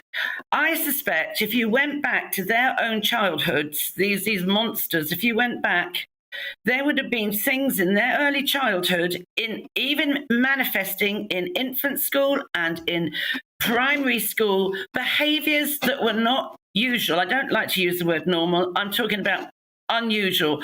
For example, like you may remember, I mean, this is changing the subject just a tad, but you may remember, maybe you're too young, to remember the first shooting we had in this country of Michael Ryan down in Hungerford, that massacre down there. When he was 7 years old, my friend's sister taught him and said at that time, that boy is going to cause some serious injury one day. And he went and shot 15 people. These clues, these indicators are there in the early years in school and should be monitored and mentored then. The first 5 years of a child's life are significant to how they then grow to be as they go through their life. And they will also, I'm absolutely certain, will have had adverse childhood experience in their very early 5 years, which has created these monsters. It's across the country. We have to do much more parenting for the early years, where people have been not necessarily physically abused or whatever, or even sexually abused, but who have had all sorts of adverse experiences. The first 3 to 5 years of a child's life cannot be understated. There is no excuse. There is no excuse for what they did to that 6-year-old boy, whatever happened in their own past. I mean, people get very tired of hearing, oh, they had a difficult upbringing, that they probably were exposed as children to terrible things. Many children are. They don't go on to commit the sort of acts that were committed to young Arthur. They were absolutely off the scale. There's no doubt about it. But as you rightly said, we've had Victoria Colombier, we've had Baby P, we've had Daniel Pelker. Missed opportunities. And here we go again. This old chestnut that comes out all the time, lessons have been learned. Well, if you want to learn it, you actually have to turn up for the class. That's how lessons actually work. And I'm greatly, let me think, I'm what's the word I'm looking? Delighted to see that somebody like the Secretary of State for Education is trying to put a stake in the ground. But he has to embrace other people to the table, not the same old big charities. They have to think outside the box. What do other people know? What have other people heard, like we do? We're in the schools all the time. What do they tell us? It's the people on the front line that have the information that I think needs to come to that table for better outcomes. I mean, and these people, these monsters, these hideous people, they need to have a whole life sentence, and it mean life. That has to change as well. And I know there's an appeal, and we're supporting that appeal. They have to go down for life and never come out. Throw the key away. Marilyn, thank you for joining us on the programme. Marilyn Hawes, CEO and founder of Freedom from Abuse. Please do, many of you have done already, get in touch with your views on this case, gbviews@gbnews.uk. Coming up, a new and unusual approach to combating domestic violence is being introduced in the north of England. We'll look into what makes it so unconventional. That's after this weather update. It's time to remind ourselves there's always another winter. Canary Islands sponsors the weather. Right, let's take a look at the weather across the UK today. It's going to be windy with sunny spells and scattered showers. Let's start with the southwest of England. The showers possibly wintry over higher ground. It's feeling cold in northerly winds. Let's head over to the southeast. The rain's going to turn heavy at times. It's going to be windy here too. What about South Wales? It's going to be windy and it's going to feel cold as well. There's going to be sunny spells and some heavy blustery showers and feeling quite wintry over the hills. There's going to be outbreaks of rain over the Midlands and some hill snow even towards the high ground and parts of the southern Pennines. That should clear eastwards with blustery showers following. What about the northeast? Let's have a look. Outbreaks of rain and hill snow will quickly clear with dry and brighter conditions following. The odd showers then possible. It's going to be quite windy. Let's go to Scotland now. It's going to be windy there, especially in the north and the west, and that's really going to add to the cold. There we go. Very cold temperatures to come this week. There'll be sunny spells and scattered blustery wintry showers. That's going to turn quite heavy at times. What about Northern Ireland? Scattered, heavy, occasionally wintry showers will affect much of Northern Ireland as well, with some bright or sunny spells in between. It's going to be windy and rather cold. Rain and hill snow continues to clear east, but while winds and showers in the west will gradually ease. That's how the weather's shaping up for today. Canary Islands sponsors the weather.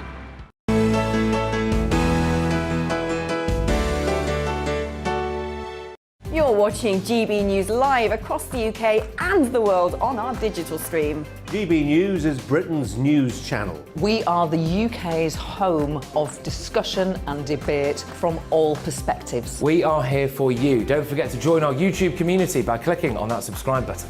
And if you want the GB News app, you can click and catch up on programmes anytime. We love to hear from you, so email us. gbviews@gbnews.uk. Thanks for being part of the GB News family. My name is Andrew Doyle. Join me every Sunday evening at 7 p.m. for Free Speech Nation.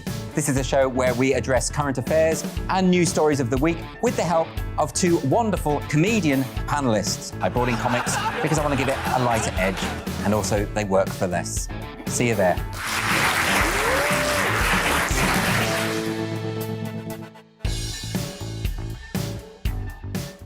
Join my show Farage, 7 p.m. till 8 p.m. Monday through Thursday. And there you will get opinion, analysis, debate, and I'll cover stories that nobody else dares to touch. And then for the last 15 minutes, talking pints. We're over a drink. We have a civilised conversation with someone. We very often disagree, but we do it in a grown-up way. Come and join me on Farage.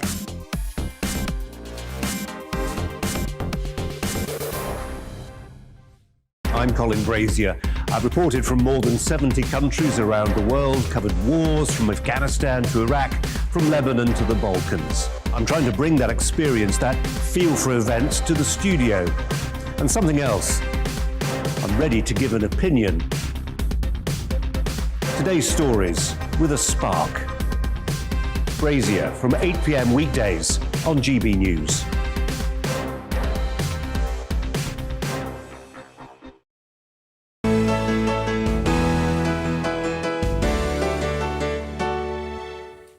27 minutes past 7, you're watching The Great British Breakfast with Rosie Wright and Simon McCoy. Good morning to you. Now, a new scheme to tackle domestic abuse is being rolled out in the north of England for the first time. It's the Inspire to Change programme. It tries to get men to ditch the sort of tough guy stereotypes and help them cope with problems without turning to anger and aggression. Well, Maria Cripps is the Domestic Abuse Development Manager for the charity Cranston, which is behind the project. Good morning to you. Good morning. Are we still in a society where that men are strong and everyone else is weak? Is that still how you think society is? I think we're still in a society where there's huge levels of domestic abuse that's having a massive impact on victims and survivors and children. So explain, what is the problem with the mentality or the language of how we describe men in terms of how they actually then behave? Sorry, can you repeat that? Yeah, just explain to us why you think that language is important about how we describe men if they're sort of encouraged to be tough or strong. What impact does that actually then have on their behaviour? Well, we're talking about patriarchy, aren't we? And we're talking about a sense of entitlement because of gender. And actually, those added pressures that come with that, what happens is that we end up in a society where men cannot manage their emotional housework. They don't have any emotional resilience, and the only emotion they are allowed to demonstrate is anger, and that's wrong. What we need is a society of men that are able to cope with their own emotions, manage those vulnerabilities and behave appropriately in a relationship. Maria, we're talking about some men and a minority of men, aren't we? Well, I don't think we actually know the numbers that it does impact and affect. I mean, at the moment, what we're saying is 1 in 4 women are impacted by domestic abuse. But that's only the research that we know about. And we know there's at least 40 incidents of abuse before a survivor will report it. So I don't think we completely know what the actual numbers are. So how do you solve it? What are your theories? Well, we have a programme in South Yorkshire, the Inspire to Change programme. And what sits underneath that is a 24 weeks violence prevention programme called Men and Masculinity. And that's looking at addressing behaviour, it's looking at building emotional resilience, and it's looking at making men accountable for their behaviour within their relationships.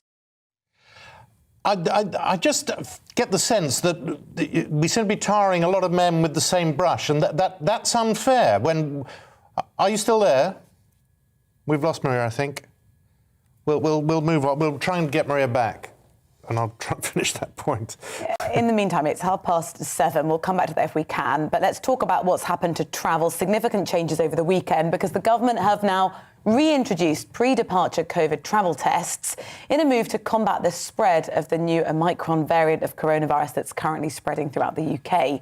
We know that cases of Omicron rose 50% on Sunday. The UK total that we know about now of 246 cases. The new rules have received backlash from ministers, though, warning that the rule change will be yet another blow to the struggling travel industry, with leading scientific advisors saying it's going to make no material difference to the spread of the new variant. Well, from tomorrow, travellers will have to provide a negative test result before they can board a flight to the UK, with those who test positive having to quarantine at their own expense. Well, joining us now is travel expert and host of the Big Travel podcast, Lisa Francesca Nan. Thank you so much for joining us. Lisa, if you had a weekend trip booked to, let's say, a nearby European country, talk us through all the logistics now, what you have to do before you get there, when you arrive, and then to get back. Well, that's a very good point. And I actually know people who have had weekend trips booked who are not doing it now because for a couple of days, it doesn't seem to be worth it. So depending what country you're going into, let's say you're going to Barcelona for the weekend. For Spain, you have to prove that you're vaccinated. They're not accepting non-vaccinated people now. You have to book a day 2 test for when you return. And also while you're there, you now have to do a pre-departure test before you depart back into the UK. Now, that is the one that's a big worry for many people because what if you test positive? And this did happen to about 1,000 people during the periods we were last doing it. You'll have to isolate for 10 days in Spain or whatever your country you're in. Now, that's going to be difficult, confusing, very problematic for your work situation, financially, for any commitments you've got back here, and just awful having to isolate if you tested positive. And if we're testing people when they come back into the country, it just seems like an unnecessary step and an unnecessary blow for the travel industry, which is almost on its knees already. But Lisa, if you test positive, it also means you're not getting on a flight, a packed flight, in a tiny steel tube with hundreds of other passengers who are going to catch COVID from you.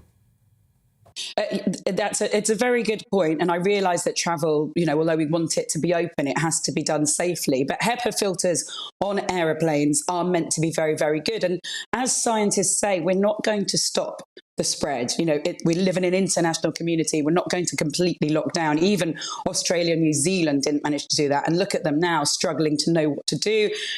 2 years, friends and family have been separated. Business has been stopped. They don't really know how to come out of this now. So they're struggling as well with that. So I realise it does have to be done safely, but we do also need to get people moving for the sake of the economy. What we're going to do, we do have the vaccines now. We can't just carry on locking down, closing borders. It's not going to help us at all. The virus, the variant is already here.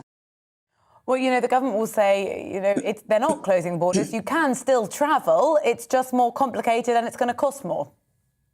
Yeah, it's complicated and it's annoying, and it seems to be penalising people who can't afford these tests as, the usual thing. Anyone with money can just swan in and out the country if they want. The PCR test that you have to do when you come back into this country, the so-called day 2 test, the last time I did one of those, it turned up to my house on day 6. Now, the big change this time is that we now have to isolate until we get that negative result. This is on return this time. So, for example, me, the last time I did it, my PCR test, I did choose the cheapest company, but, like a lot of people, you will, when you go onto the government website that this is being advertised on, didn't arrive until day 6. By the time I got my results, it was day 8. That would, for someone now, mean 8 days of isolating. These PCR test companies are not regulated. That's so frustrating. You get them on the government website, on the gov.uk website. They have a list of 100 suggested companies. They say the tests start from 50p. When you click on them, they're £69 or more. So there's so many things that just seem like an absolute rip-off and unnecessary. If we want to test everyone in this country and we're giving away free lateral flow tests, all our tests are free, why not offer them for free or for cheap, or just make sure that they're regulated and they come back to us very, very quickly? Now, the government says it's going to be reviewing things, I think, the week before Christmas, which for many is just going to be too late. It is, absolutely. I'm still going. I'm going on Boxing Day because my family live in Spain. And like many people, I've been separated from friends and family during this pandemic. So I'm still going to go. But there will be a lot of people. Anecdotally, I know people already that have cancelled. I'm speaking to independent travel agencies, and they say people are very, very cautious. They're either cancelling or deciding not to book. So my only hope is that this is a very short change. But I guess we'll just have to see what happens with the variant. And Spain is one of those other European countries that have regulations on you when you arrive, don't they? That's right. So, going away and being allowed out the country and what happens when we come back is only half of the battle. The other half of the battle is what happens when to allow us into other countries. And now Spain, other European countries have said, we're not accepting non-vaccinated visitors at all. So that's going to put a lot of people off. I know the majority of UK adults are vaccinated, but there are some people, for whatever reason, aren't vaccinated, and they will not be able to go into certain countries. Now, France is saying something similar. Germany as well is happening there as well. And I've just come back from Berlin a few weeks ago, and they were very strict about showing your vaccine passport when you went into venues there. So that you're right, that's only half the battle is what happens here. The other half of the battle is really check if you are going somewhere.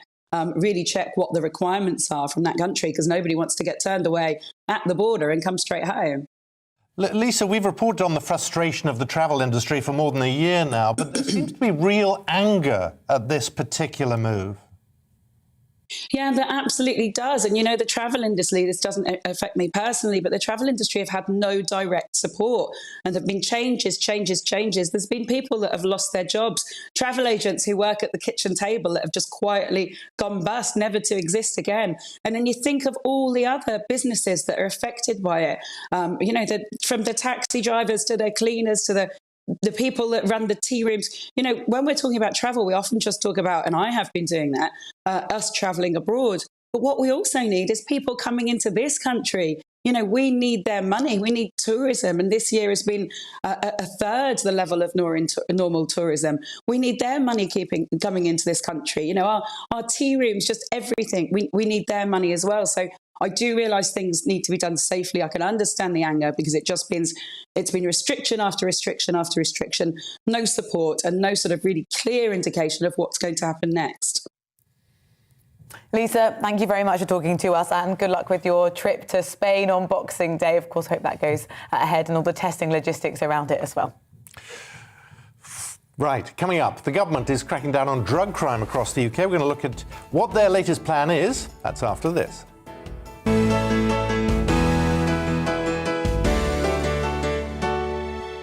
You're watching GB News live across the UK and the world on our digital stream. GB News is Britain's news channel. We are the UK's home of discussion and debate from all perspectives. We are here for you. Don't forget to join our YouTube community by clicking on that subscribe button. And if you want the GB News app, you can click and catch up on programmes anytime. We love to hear from you, so email us. gbviews@gbnews.uk. Thanks for being part of the GB News family. My name is Andrew Doyle. Join me every Sunday evening at 7 p.m. for Free Speech Nation.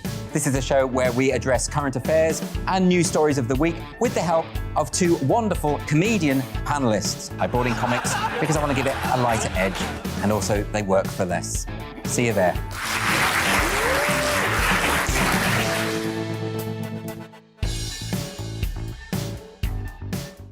Join my show Farage, 7 p.m. till 8 p.m. Monday through Thursday. And there you will get opinion, analysis, debate, and I'll cover stories that nobody else dares to touch. And then for the last 15 minutes, talking pints. We're over a drink. We have a civilised conversation with someone. We very often disagree, but we do it in a grown-up way. Come and join me on Farage.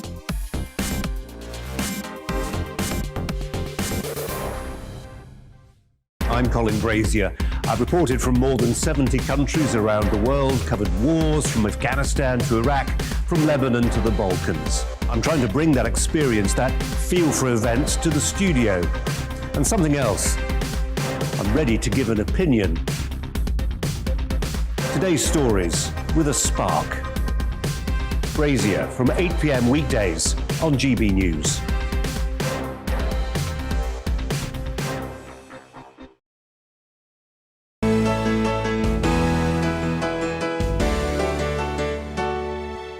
Good morning, 20 to 8 here on the Great British Breakfast. Now, Pope Francis has denounced narrow self-interest and nationalism over the way European countries treat migrants.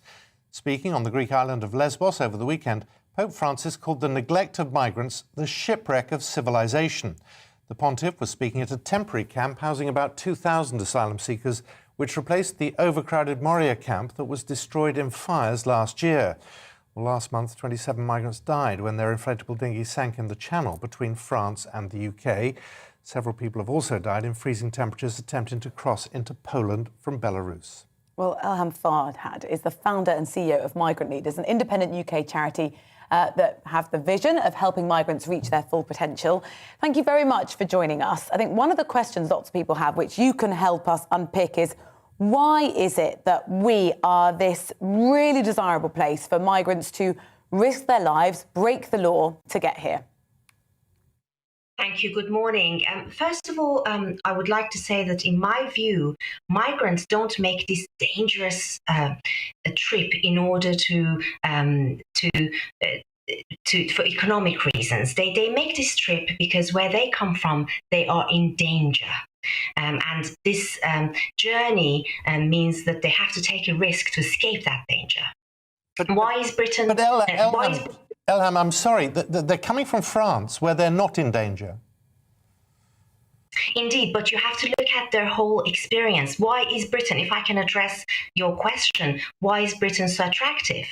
In my view, in my experience, the British people are known for their honesty, for their welcoming culture, their support, and for their integrity. My experience of moving to the UK 30 years ago is that I was welcomed, I was supported, so that I can succeed in Britain. And it's with that sentiment that I feel I should contribute to Britain now, and I owe this country. My British friends supported me in my toughest moments, inviting me to their homes for Christmas and expecting nothing in return. So the British culture and the British people have been very welcoming, and this makes Britain a very attractive country. It also makes it, unfortunately though, very dangerous to get to. We saw 27 people die. People seem to have quite a short memory for that absolute tragedy, and we haven't yet seen a sort of political solution that will try and solve it. From what I understand, the reason they're making that journey is because some of the standard and legal ways of entering Britain as refugees has been made very difficult for them to take. So many of them may see no alternative but to make this difficult and dangerous journey, which indeed is a tragedy. Do we need to draw a line, though, between those that are genuine refugees who are fleeing for their lives and those who are coming, economic migrants, who just want to come because they sense they will have a better life, they can make more money in the UK? And do we need to differentiate between those two groups at a much earlier stage? I think we have to ask ourselves, would we make that difficult and dangerous journey with our family and loved ones if it was for only economic reasons? I think we need to respect international laws and think of our humanity in dealing with these people. But there hasn't been humanity up until this point. Look at what's happened at the border at Belarus. Look what's happening in the Channel. Indeed, but I think we need to decide as a country how we want to treat this and what our policy is and what is the right thing for us as Britain to do. I think to say that other countries have mistreated migrants would not be a defence, in my view. Some people might say that the challenge we've got to do is make ourselves a less attractive place to come to. Unfortunately, the evidence suggests that that will not put people off. The evidence suggests that if they feel in danger in their countries, they will make dangerous journeys to get here in order to come to a safer place with their loved ones. Doesn't the evidence also suggest that, the people smugglers, as much as anyone else, are taking this to their advantage, that the UK is seen as a soft touch, that once you get here, it seems very, very hard for the UK to debauch you, and we keep hearing of flights of those who have been ruled to be illegally trying to get to the country, who have no reason to be here. We still don't seem to be able to move them back to where they should be. I understand your viewpoint, but one of the reasons they have to enter in these difficult ways is because some of the legal routes have been made very difficult. And also the phrase soft touch. What are we being a soft touch on? These are people who need our help and humanity. We are not talking about criminals. We're talking about people who need to be treated with humanity. But some of them are criminals. Some of them are trying to get into the country illegally. That makes them criminals. And we have to take each case by case and deal with them accordingly, according to our laws and customs and our policies. We cannot assume that they're all criminal unless proven otherwise. OK, really great to talk to you. Thank you very much for your time, Elham Fardad, founder and CEO of Migrant Leaders. Appreciate your time. Let's have a look at what else is going on today. And future pandemics could be more lethal than the current COVID crisis. That's the warning from one of the creators of the Oxford AstraZeneca vaccine. Professor Dame Sarah Gilbert says there needs to be more funding for pandemic preparedness in order to prevent advances made from being lost. She also warns that vaccines could be less effective against the Omicron variant, adding that people should be cautious until more is known about it. The government's pledging to dismantle 2,000 county line gangs as part of a drugs policy overhaul. The £300 million commitment is one proposal in the new 10-year drug strategy for England and Wales. The government says it will also see the largest ever single increase in investment in treatment and recovery. Other planned measures include then using drug dealers' seized phones and their contacts to then message their clients to discourage drug use. Families of people killed in the Manchester Arena attack say they are disgusted after a memorial site for the 22 victims was trespassed upon. The Glades of Light Memorial in the city centre remains a building site and doesn't officially open until the new year. Two bereaved families said they were appalled to find the security fences pulled down on Sunday. Hundreds of people were injured when Salman Ahmadi detonated a bomb at an Ariana Grande concert on the 22nd of May 2017. Now, a huge cloud of hot ash engulfed villages in Indonesia on Saturday, where Mount Semeru erupted. 14 people are known to have died and dozens were injured in eastern Java. Rescuers in the district of Lumajang are searching for survivors amid the devastation. There are early signs that the shortage of lorry drivers will improve. Logistics UK, which represents freight and haulage businesses, said the number of drivers leaving the profession had begun to ease. The group also highlighted more trainees coming through the testing system as a cause for some optimism. However, it said more action was needed by the government and industry to make the sector attractive to new recruits. Up to 1,200 workers at Tesco distribution centres across the UK are planning to strike in the run-up to Christmas. The Unite Union says the workers, including warehouse staff, HGV drivers, but based in sites in Antrim, Belfast, Didcot and Doncaster. Well, it comes after the supermarket offered a 4% pay rise, which Unite said amounted to a real terms pay cut because of the current high-level rates of inflation. Tesco called the deal fair and said it would mitigate any disruption. Bit of sport, bit of Formula One. Lewis Hamilton beat Max Verstappen in a chaotic and controversial Saudi Arabian Grand Prix to set up a winner-takes-all in the finale in Abu Dhabi next weekend. In one of the most dramatic Grand Prix in years, the race was stopped twice. It featured 3 starts and had an extraordinary series of events between the two contenders. Hamilton won despite crashing into the back of Verstappen at one point during a race in which the Dutchman twice had to cede a position to the Mercedes driver that he had gained illegally. It ended with the two drivers tied on points heading into the last race of the season. Let's have a quick look at the weather. This morning, a band of rain is going to push eastwards across the UK, feeling very wintry on the hills. Rain will clear during the afternoon to leave bright spells, but blustery showers will follow in from the west.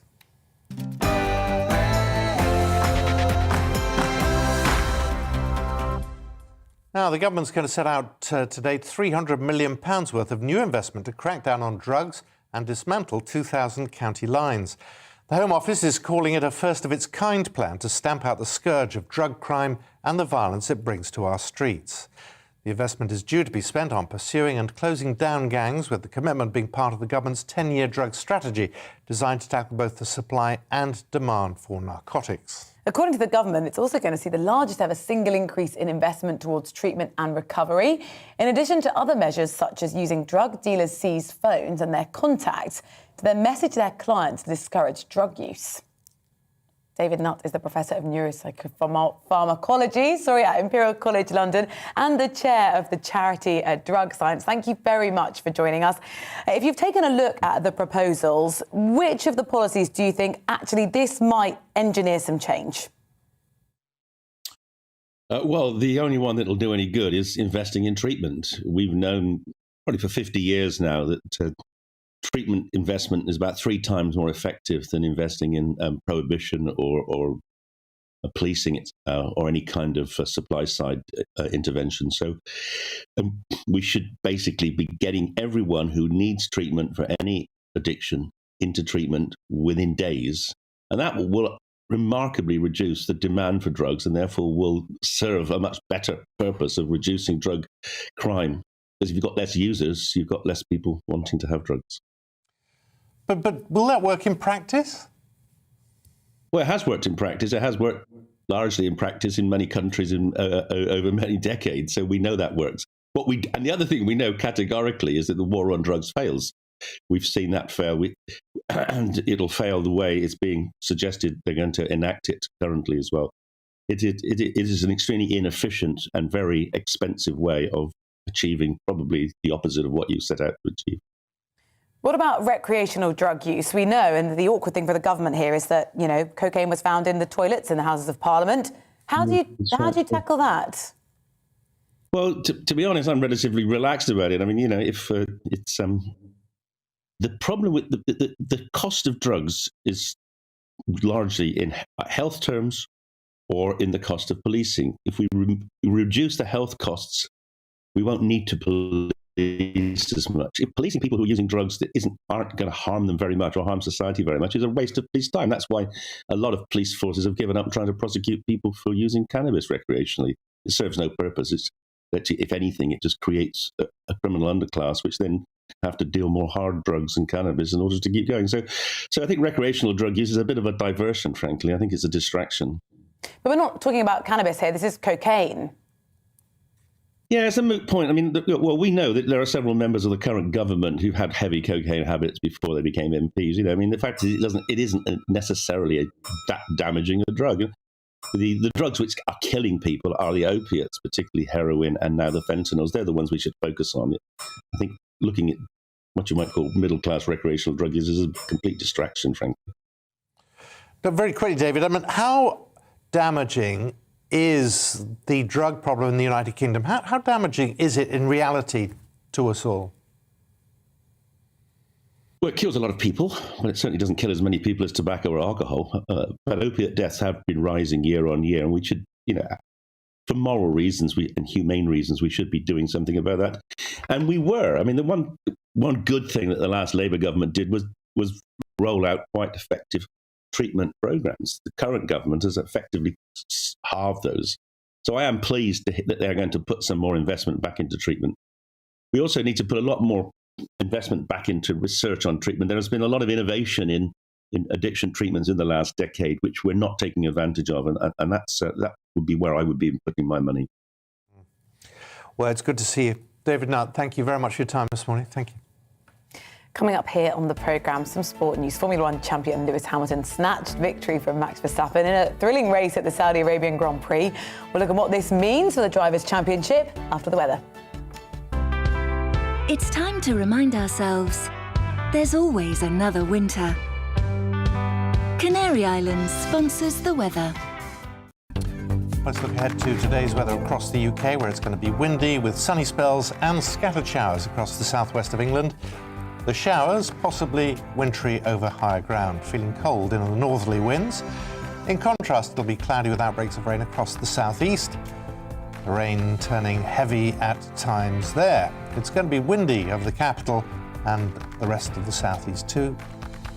Let's go to South Wales, where it's going to be windy. It's going to feel much colder.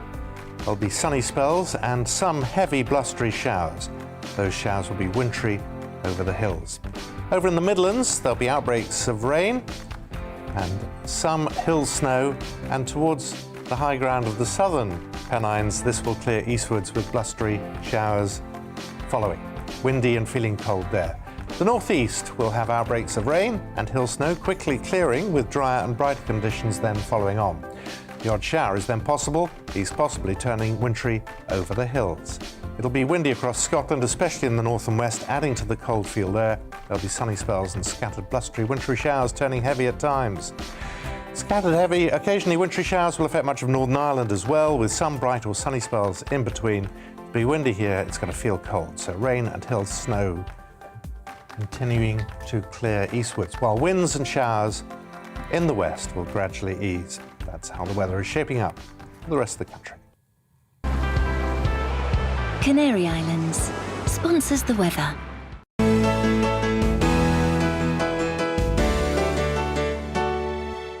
You're watching GB News live across the UK and the world on our digital stream. GB News is Britain's news channel. We are the UK's home of discussion and debate from all perspectives. We are here for you. Don't forget to join our YouTube community by clicking on that subscribe button.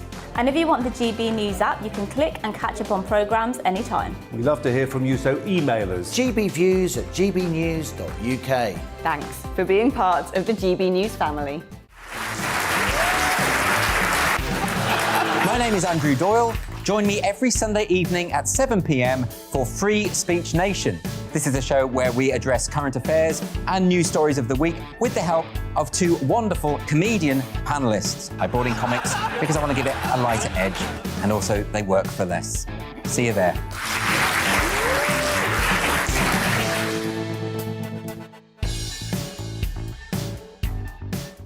Join my show Farage, 7 p.m. till 8 p.m. Monday through Thursday, and there you will get opinion, analysis, debate, and I'll cover stories that nobody else dares to touch.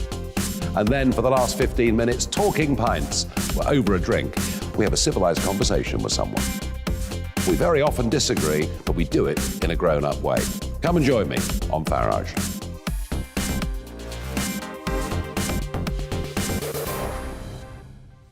I'm Colin Brazier. I've reported from more than 70 countries around the world, covered wars from Afghanistan to Iraq, from Lebanon to the Balkans. I'm trying to bring that experience, that feel for events, to the studio. And something else. I'm ready to give an opinion. Today's stories with a spark. Brazier from 8 p.m. weekdays on GB News.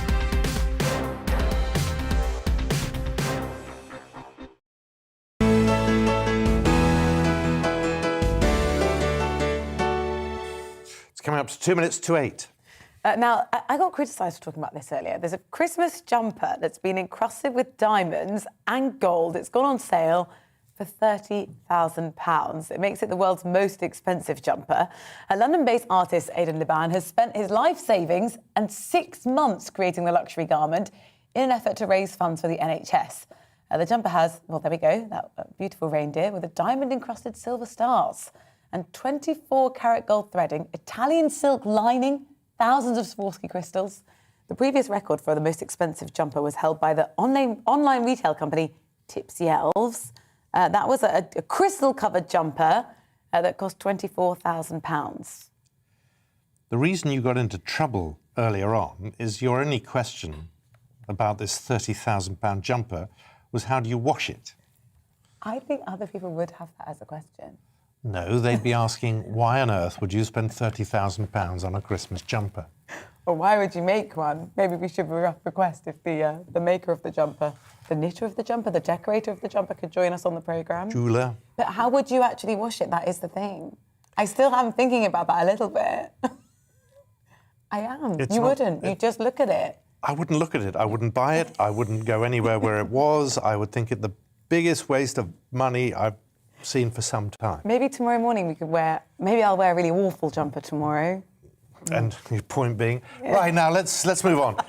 Lewis Hamilton. He won a truly entertaining, chaotic and controversial Saudi Arabian Grand Prix on Sunday to send the Formula One World Championship into a grand finale where the winner will take all. In an emotional night in Jeddah, the race was stopped twice. There were red flags, collisions and claims of dirty driving between the title contenders. The race ended with Hamilton picking up the win after the Dutchman twice had to cede a position to the Mercedes driver that he'd gained illegally. Hamilton is now level on points with Red Bull's Max Verstappen as they head into that final race in Abu Dhabi. More on that to come. Don't go anywhere. You're watching The Great British Breakfast.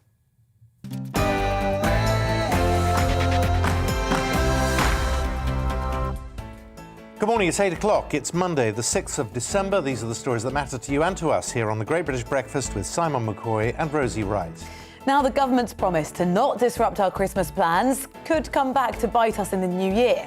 Some experts are warning that the Omicron variant could spread through our Christmas office parties. Is celebrating Christmas worth the potential of restrictions in January? Meanwhile, the Health Secretary's reintroduction of pre-travel COVID tests has been criticised as shutting the stable door after the horses bolted. So, will these tests do anything, or are they just going to cause hassle for travellers? There's going to be a national investigation into the murder of 6-year-old boy Arthur Lebano-Hughes after he was poisoned, starved and beaten by his father and stepmother last year. This morning, we're looking into what the investigation aims to do and achieve, and whether its findings can help other children like Arthur. And finally, as the government announces a crackdown on drug crime across the country, we look at whether they'll crack down on themselves after traces of cocaine were found in Parliament's lavatories. All of that and much more to come here on The Great British Breakfast.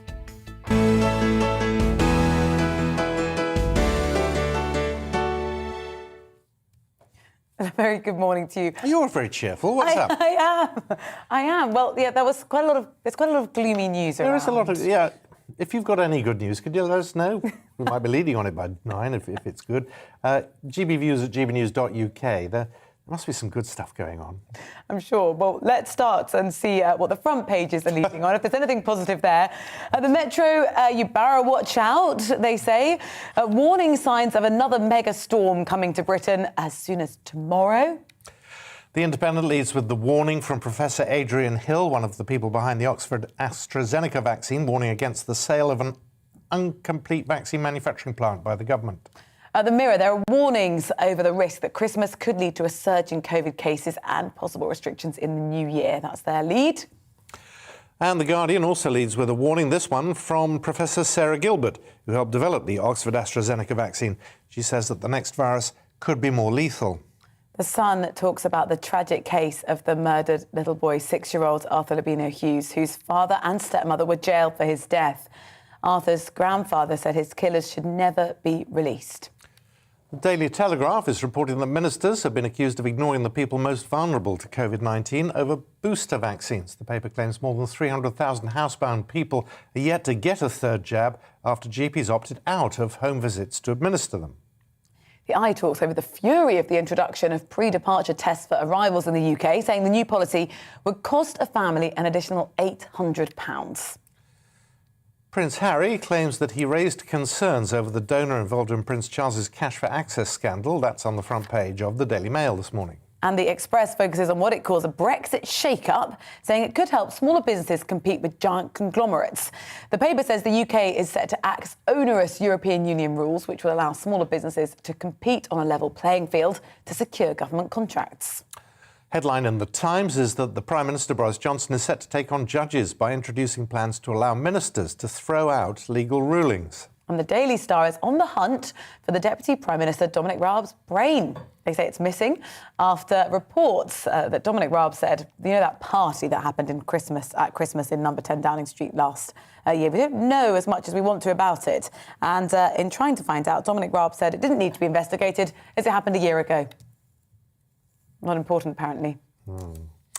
3 minutes past 8. Now, the government reintroduced pre-departure COVID travel tests over the weekend in a move to combat the spread of the Omicron variant of coronavirus, which is currently sweeping through the UK. Omicron cases rose 50% on Sunday to a UK total of 246.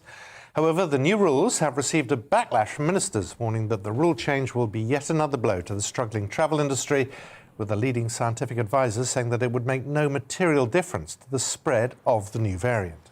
So from tomorrow, travellers will have to provide a negative test result before they can board a flight to the UK. Those who test positive will then have to quarantine at their own expense from wherever they were planning to travel from. Clive Ratton is the CEO of Business Travel Association and joins us now. Clive, you can understand why the government have done this. They want to stop more cases of coronavirus turning up here.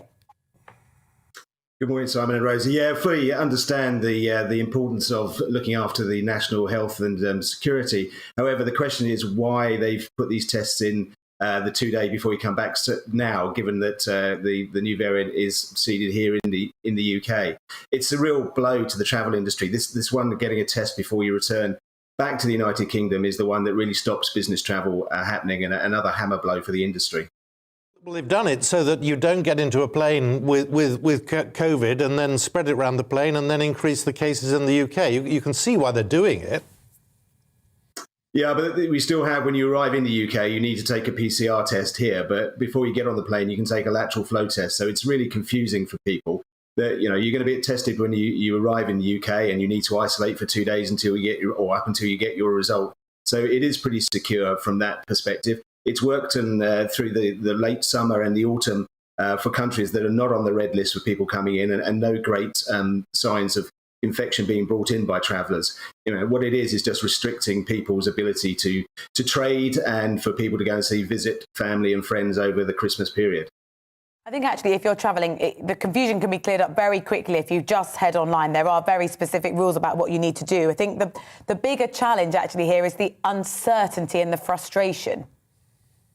Yeah, I mean, it's important to note that travel is still very possible. It just needs a bit of planning and take a bit of time around what you need. So, yeah, the bigger issue here is exactly what we say in the business travel industry is friction.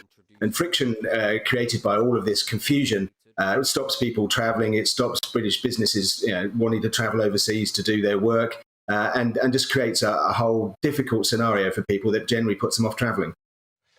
But after the last couple of years, Clive, haven't businesses got used to working?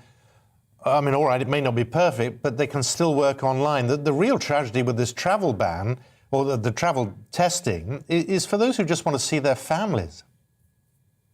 Well, of course, that is part of it, but not all business can be done online. There is construction, there's manufacturing, humanitarian aid, professional sports players, all come under business travel that need to travel. You just can't absolutely do everything online. And we've seen since the US particularly opened up a mass of small, medium businesses traveling back over to the US to do business, whatever it is that they do, because it's important that you do it in person. So you're right that travel is so important. We're in a global world. We're coming into a global Britain post-Brexit where we need to take opportunity of dealing with other countries and having British businesses work in other nations and really helping. And we need a safe and frictionless international travel, as well as you rightly say, people going to visit friends and relations, which is, again, we live in a global world and people have family and friends all around the globe. Previously, when sort of things like mandatory quarantines have come into effect, there have been some groups of people that have been exempt from it, and often that was business. Do you think that would be appropriate in this case? Would that be fair? Well, I think the problem we had with the exemptions on the last time was just senior business executives, and that doesn't put business travel in its best light. Business travel exemption needs to people that are going around to help the British economy. We will be talking to the government over the coming days and weeks around how we make sure that people that need to travel for work are able to do so, and that includes people such as ship's crews, people travelling out to projects overseas.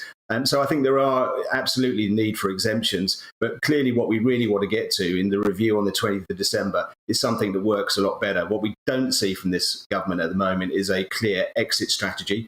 We know we're going to be living with COVID and variants, sadly, for some time. So we need a much better strategy of how we deal with it when variants such as this happen to allow international travel to continue. To be fair to the government, though, I mean, they're in the same boat as the rest of us. We just don't know. Exactly. Yeah, we don't know. And that's why we have to deal with having strategies in place that can mitigate as much as we possibly can.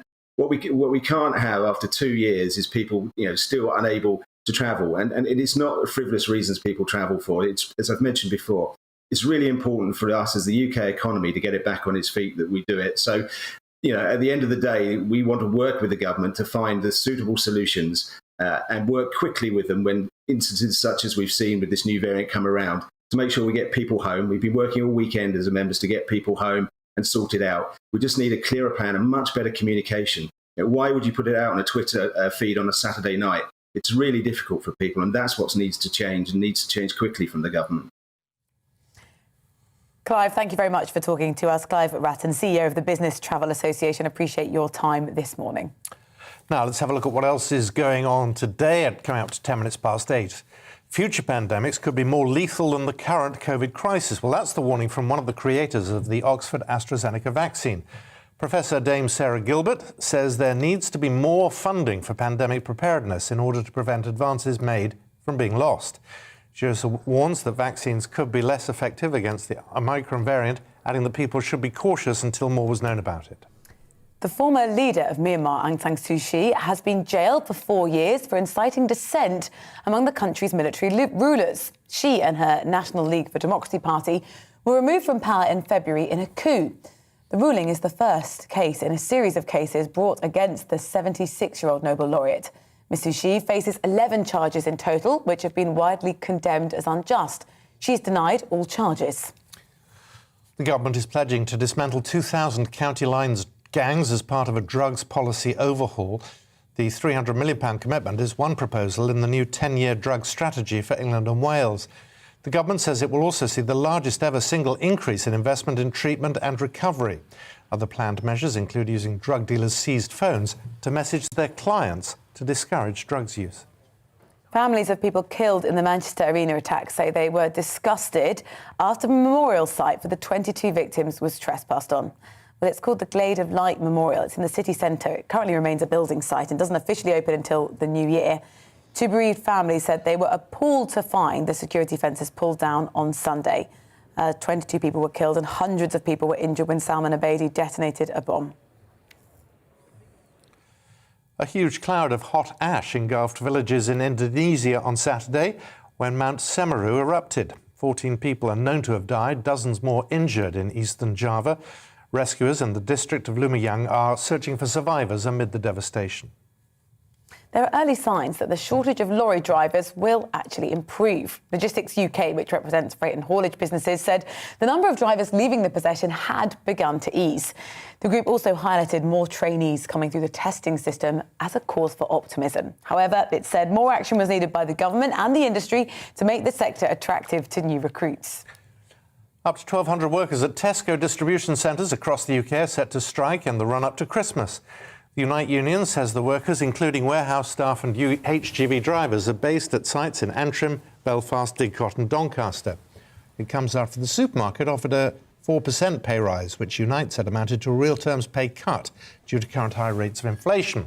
Tesco calls the deal fair and says it will mitigate any disruption. Let's look at some sport over the weekend. And in Formula One, Lewis Hamilton beat Max Verstappen in what was a chaotic and controversial Saudi Arabian Grand Prix to set up a winner-takes-all title finale in Abu Dhabi next weekend. In one of the most dramatic Grand Prix races in years, the race was stopped twice. 3 starts, had an extraordinary series of events between the title contenders. Hamilton won despite crashing into the back of Verstappen at one point during the race, in which the Dutchman twice had to cede a position to the Mercedes driver that he gained illegally. Well, it all ended with the two drivers tied on points heading into the last race of the season.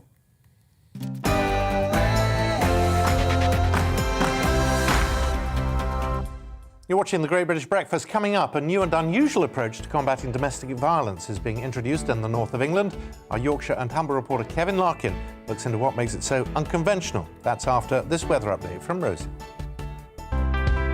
It's time to remind ourselves there's always another winter. Canary Islands sponsors the weather. Well, let's look ahead to what we can expect today across the UK. It's going to be windy with sunny spells and scattered showers across the southwest of England. The showers possibly wintry over higher ground. Feeling cold in northerly winds. Let's have a quick look at the southeast. There we go. It's going to be cloudy with outbreaks of rain, turning quite heavy at times. It's going to be windy too as well. Not great. In London, we've got highs there of 8 degrees centigrade. What about South Wales? Let's have a look there. It's going to be windy and feel quite cold. There'll be sunny spells, some of them quite heavy and blustery, wintry over the hills too. Over in the Midlands, there'll be outbreaks of rain and some hill snow towards the high ground of the southern Pennines. That will clear eastwards with some blustery showers following. It's going to be windy and feeling cold. The northeast is going to have outbreaks of rain and hill snow, quickly clearing with dry and brighter conditions then following. The odd showers then possible, turning wintry over the hills. It'll be windy across Scotland if we have a look there, especially in the north and the west, adding to the cold feel. There'll be sunny spells, scattered, blustery, wintry showers, turning quite heavy at times. In Northern Ireland as well, there's going to be scattered, heavy, occasionally wintry showers, with some bright or sunny spells in between. It's going to be windy and feel quite cold. Rain and hill snow continues to clear east, while winds and showers in the west gradually ease. That's how the weather is shaping up for the rest of the day. Canary Islands sponsors the weather.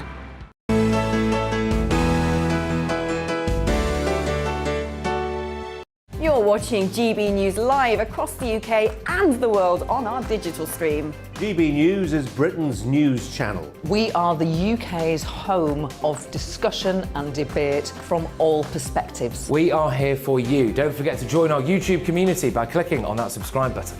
And if you want the GB News app, you can click and catch up on programmes anytime. We love to hear from you, so email us. gbviews@gbnews.uk. Thanks for being part of the GB News family.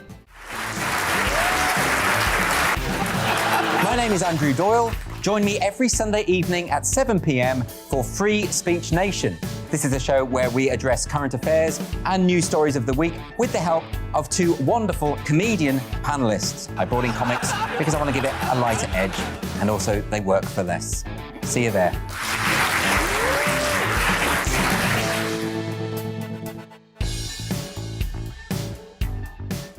Join my show Farage, 7 p.m. till 8 p.m. Monday through Thursday, and there you will get opinion, analysis, debate, and I'll cover stories that nobody else dares to touch. And then for the last 15 minutes, talking pints. We're over a drink. We have a civilized conversation with someone. We very often disagree, but we do it in a grown-up way. Come and join me on Farage.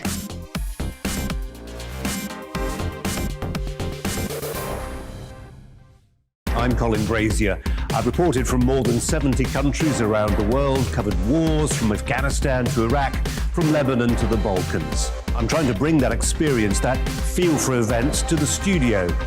And something else, I'm ready to give an opinion. Today's stories with a spark. Brazier from 8 p.m. weekdays on GB News.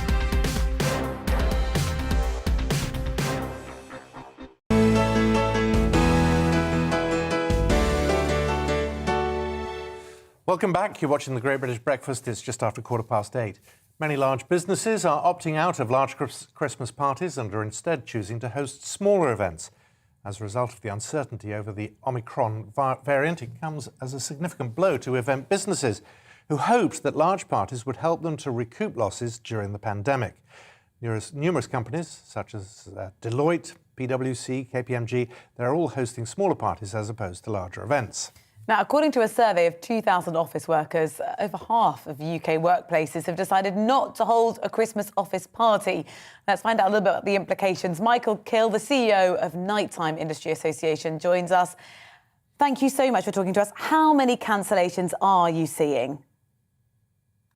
Well, there were a considerable amount during the announcement of the Omicron variant, and I just think that we have seen that escalate through the week. We then saw the Prime Minister and the Health Minister highlight that people should go about their business and go about their sort of social engagement as they would, but just be mindful of the situation. But yes, it has had a considerable impact on our industry since the announcement earlier last week.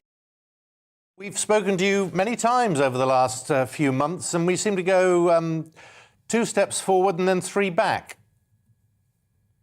Yeah, it's frightening. The roller coaster that we've been on as an industry has been atrocious, and we are still hearing some hugely challenging stories from the sector. We're still very fragile in terms of our recovery, but the key thing to understand here is we are doing everything that is possible to ensure that people are safe within our settings, in terms of sanitation, training, communication, even a lateral flow test or negative test on entry. So the public should be confident that our sector is doing everything possible in line with the government guidelines, and should have confidence to be able to come out and socialise and enjoy Christmas as they would in years gone by.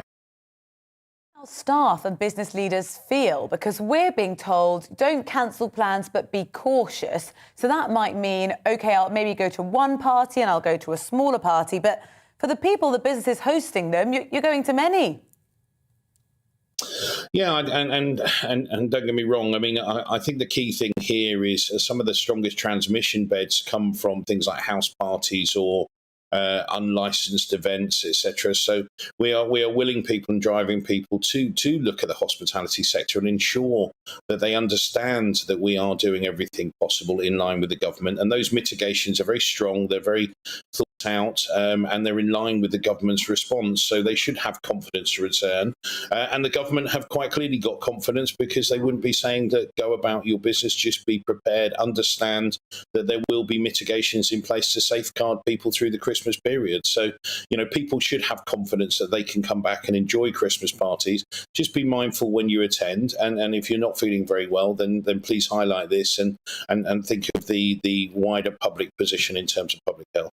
Michael, what constitutes a party in your view? Is it drinks and nibbles, for want of a better phrase? Sorry, we got Ian Duncan Smith there. Michael, are you still there? I think we got some technical issues, so sorry about that. Have we got Michael? seems like Oh, there we is. do. Michael, I was after a definition of a party, and that phrase "drinks and nibbles" that we heard last week about something that may or may not have happened a year ago. Is that a party? Well, yeah, I mean, it varies in ranges and obviously depending on what business is or whether people do it departmentally. What we are finding is for many years now that the bigger parties are not as prevalent, and there are smaller parties where departmental groups come together, whether it's just drinks or go out for a meal. But, you know, a lot of these environments are very well regulated and they're very safe for people to come out in. So, but yeah, there are still a broad range of types of parties, from nibbles, as you suggest, to meals where people sit down and enjoy an evening. Yeah, a party in a pandemic. You know, a party to me is, you know, dancing, maybe some drinks. They're things that don't really facilitate social distancing and lots of conversations about new variants of coronavirus. Have we sort of lost a bit of the fun of the Christmas party? No, I think. Look, we've seen since the 19th, when we were allowed to open, when clinicians suspected that we were going to see this huge drive in infections, and that didn't happen. Now the route for transmission hasn't changed in terms of those sort of three premise: the surface contact and aerosol, and all of those are being mitigated against. So from our perspective, we should have confidence that we are moving forward, because those mitigations within these settings are very strong, stronger than many settings out there. They are very robust. So I think it's really down to the public to decide whether they feel confident to come out. But there are many people still coming out and fulfilling their Christmas parties, albeit that some people feel that they're going to change their settings. So from our perspective, we are confident that we can create those safe environments for people, even with this new variant. OK, it's always good to talk to you. At some stage, we'll have something cheerful to talk about, won't we? Maybe before Christmas, we'll see. Michael, thanks very much. Thank you. Now, this morning, at 23 minutes past 8, the Biden administration is expected to announce this week a limited diplomatic boycott of the 2022 Olympics in Beijing. Under the proposed boycott, US government officials will not attend the Winter Olympics in February, but American athletes would still participate and compete. This is according to CNN. President Joe Biden said last month that he was considering such a move to protest China's human rights record, including what Washington says is genocide against ethnic minority Uyghur Muslims. Joining us now again on the programme is Sir Ian Duncan-Smith, co-chair and founder of the Inter-Parliamentary Alliance on China. We might ask you about parties in a little bit, and former Conservative Party leader. What do you make of this expected announcement from Biden? Well, I've been aware for some time. The organisation, the Inter-Parliamentary Alliance China, which I set up and co-chair now, we've been discussing this. We had a meeting, and all the countries from Japan to America that are members of it have all been pressing their governments to do the same. The problem we've got is I think America will do it, but the UK should have done it weeks ago. We've been asking the UK government to boycott the Winter Olympics in China, because of the appalling abuse, not just of the Uyghurs, but, you know, remember, they broke the agreement, the international agreement we had with China on Hong Kong. They've now been arresting Hong Kong, peaceful Hong Kong democracy campaigners. They occupied the South China Seas. They've killed Indian soldiers on their border, and they've been putting Tibetans in forced labor camps. It goes on, smashing Christian churches. This is a regime that is brutal, and does not believe in the concept in any shape or form of human rights or the rule of law. So we should have boycotted these on any of those, but particularly now on what we believe is genocide of the Uyghur, and at the same time the Americans do as well, although the British government refuses to acknowledge that, which is very sad. Throw into the mix that the real concern about Peng Shuai, the tennis player, the remarkable action by the Women's Tennis Association, the apparent inaction of the International Olympic Committee. This is all turning into a right mess, isn't it? It is. I mean, yet if we didn't have enough on the list of terrible abuses that I was just giving you then Peng Shuai's disappearance for a period of time, followed by this rather ridiculous statement that was made, which was quite clearly done under duress, was enough in itself to want to boycott the Winter Olympics. But I'm very pleased, and I must say I'm proud of the WTA for standing up for her rights and refusing to have any tennis competitions in China.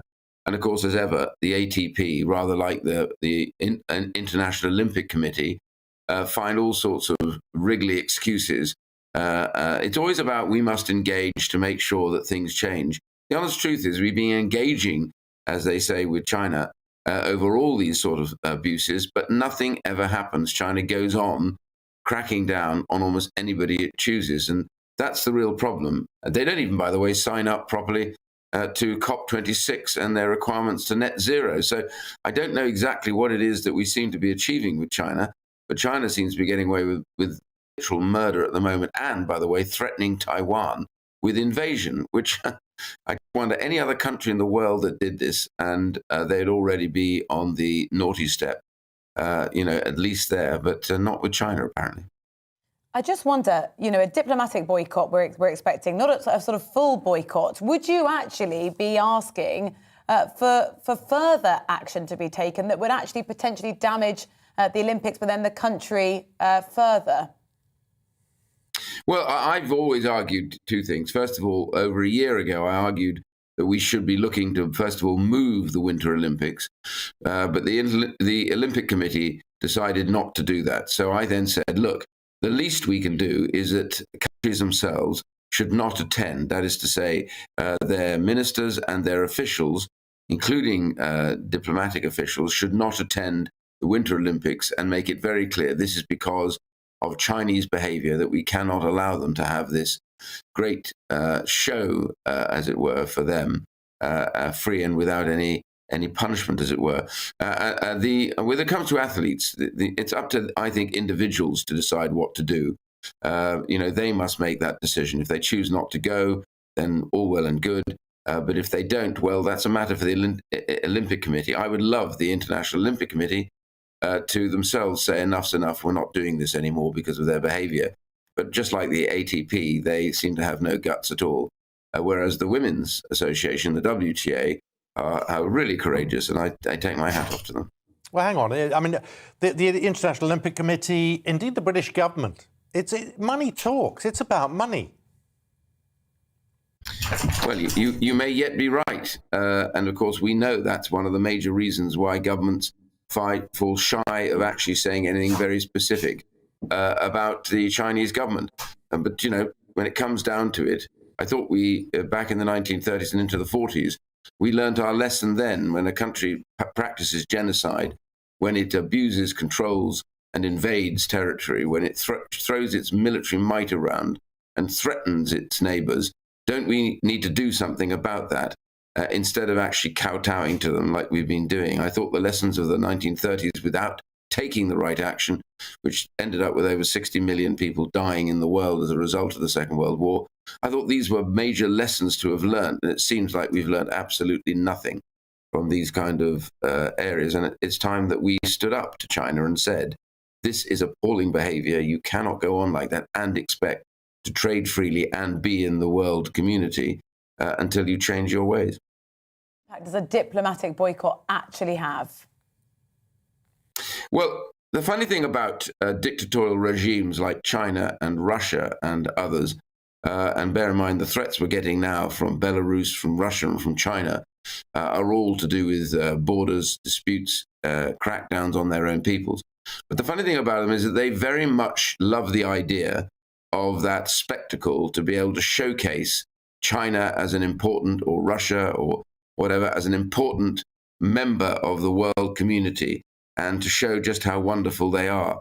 They hate it if they get criticism from outside, and they react viciously. I mean, there's 5 of us in the House of Commons that have been, and in the House of Lords, that have been sanctioned by China, myself included, for criticizing them over what we called it the genocide of the Uyghur.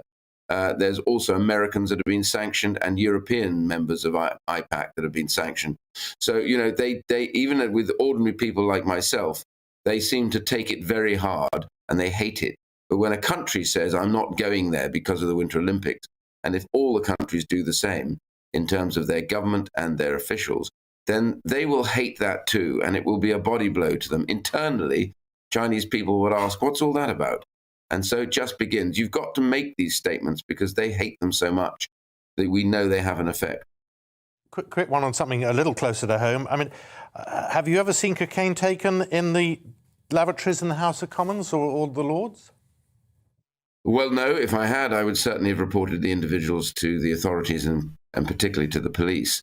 I haven't, although I have heard stories going back over a long time about people doing that. I don't know whether some individuals who shouldn't be in there manage to go in there and do that. If they do, I have to tell you, even though we're protected by privilege for the most part in the building, if anybody is taking banned and outlawed drugs, they must go through the full rigour of the law, and if I was to find them, I certainly would.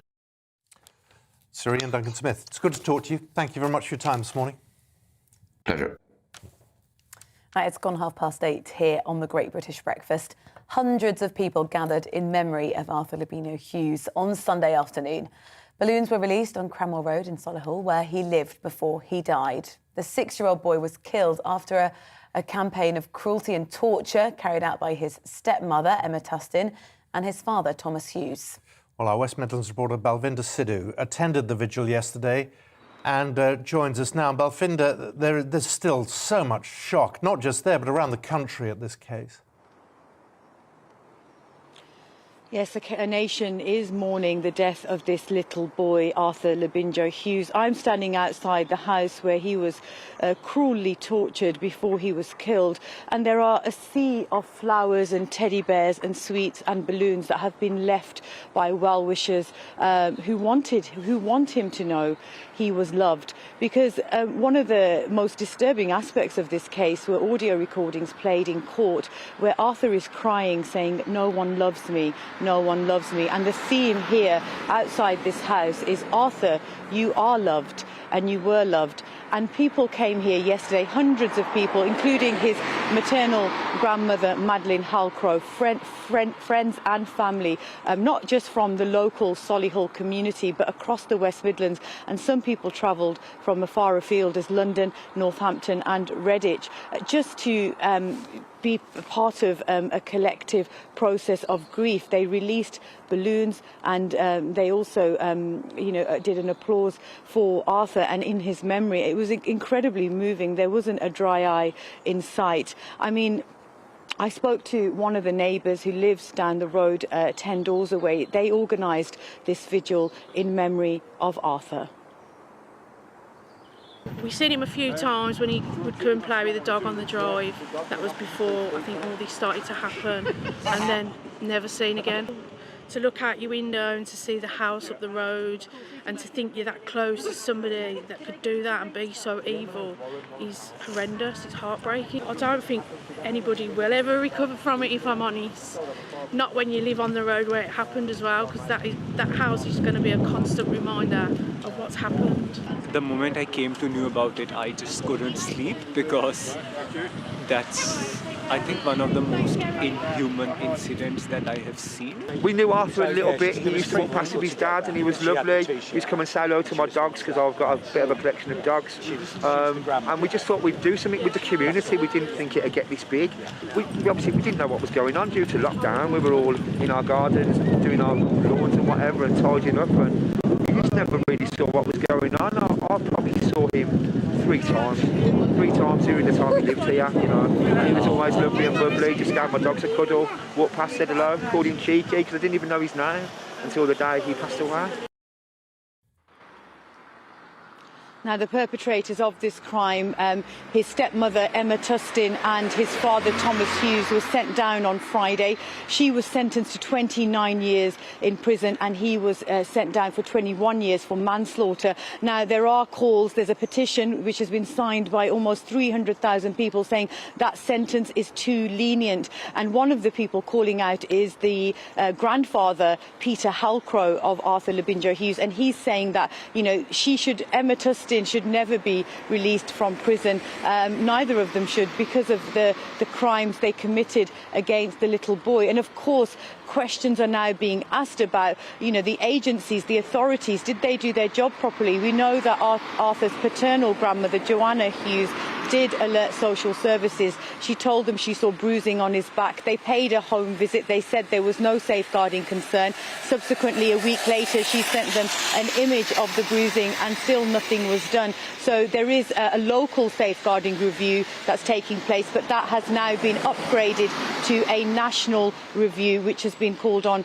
by the government. They will be looking at all the agencies who had contact with Arthur during the time he was alive. I mean, when Joanne Hughes reported her concerns to the authorities, Arthur died 2 months later. So there are a lot of questions that people are asking about what went wrong and what can be done. We know that Nadeem Zahawi, the Education Secretary, is expected to make a statement in Commons this afternoon.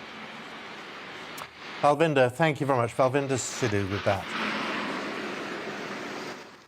Now, there's a new scheme to tackle domestic abuse that's being rolled out in the north of England for the first time. It's called the Inspire to Change programme. It tries to get men to ditch the sort of tough guy stereotypes and help them cope with problems without turning to anger and aggression. Our Yorkshire and Humber reporter Kevin Larkin is in Sheffield with South Yorkshire's Police and Crime Commissioner, Dr. Alan Billings. Let's go to them both now. Kevin, good morning. Yes, good morning. Dr. Billings, thank you for joining us this morning. I guess just to begin with, what proportion of domestic abuse offenders are likely to take up this programme? Because it's quite reliant on men having the will to change, and obviously not all men may necessarily want to do that. No, not expecting really big numbers, but because, as you say, they have got to want to do this. And I think it takes a while before people realise that there's something about them that needs to change. So we've got to have willing people to do that. So I don't think it'll be significant numbers. Well, significant in the sense that these are people who, if we can get them to change their behaviour, that is significant. And many people at home will say, why aren't South Yorkshire Police just arresting these men? South Yorkshire Police does seem to do better than the national average, but according to the data, it seems like it's pretty much 50-50 whether an arrest will be made for a domestic abuse crime. And I'm sure you'd agree that that's not good enough, is it? Well, I think the police, we do encourage them to arrest, and certainly we want people to be arrested and removed from households if they're presenting a real challenge, a real threat to the people who are in that household. That may be partners, but it may also be children as well. So we want them arrested and removed as quickly as possible. That's why I say these people who will join this Inspire to Change programme are likely to be a very small number of people. And you've touched on the numbers here, but there were almost 35,000 domestic abuse incidents in South Yorkshire in the year to March 2020. You've said the numbers won't be that high. Do you have a target for how much lower you expect that number to be going forward as a result of this scheme? No, I don't think we have a target, because that would be wrong. Because if you had a target, then you might artificially get people to go on a course. We just want as many people as possible on the programme. And I think that if we're going to seriously tackle this question of violence against women and girls, then within the domestic setting, within the family setting, that's a key area. And if people can recognise that there is something about their behaviour, it's controlling, it's abusive. If they can recognise that, that's the first step we can have in them reducing that offensive, abusive behaviour. So it's an important and a challenging programme. It's funded partly by my office, but it's a partnership of all the local authorities in this area. That's Barnsley, Rotherham, Sheffield and Doncaster, a big partnership. And together, I think we can make a significant difference. South Yorkshire Police and Crime Commissioner Dr. Alan Billings, thank you very much for joining us. Back to you in the studio. Kevin, thanks very much. Now, coming up here on the programme, the fourth Red Bull Rubik's Cube Cup was held over the weekend. We're going to speak to one of the contestants who competed about his skill, and hopefully we'll get a bit of a sample after this.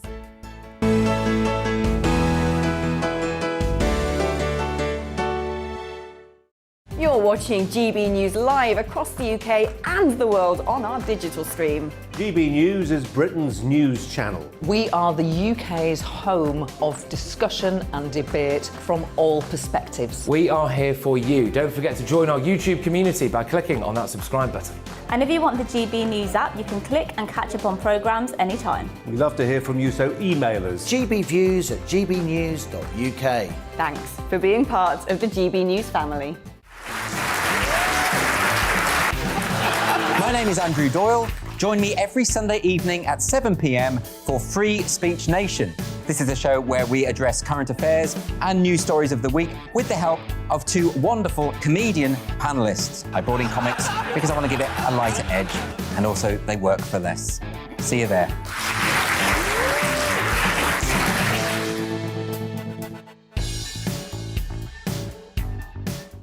Join my show Farage, 7 p.m. till 8 p.m. Monday through Thursday, and there you will get opinion, analysis, debate, and I'll cover stories that nobody else dares to touch. And then for the last 15 minutes, talking pints. We're over a drink. We have a civilized conversation with someone. We very often disagree, but we do it in a grown-up way. Come and join me on Farage.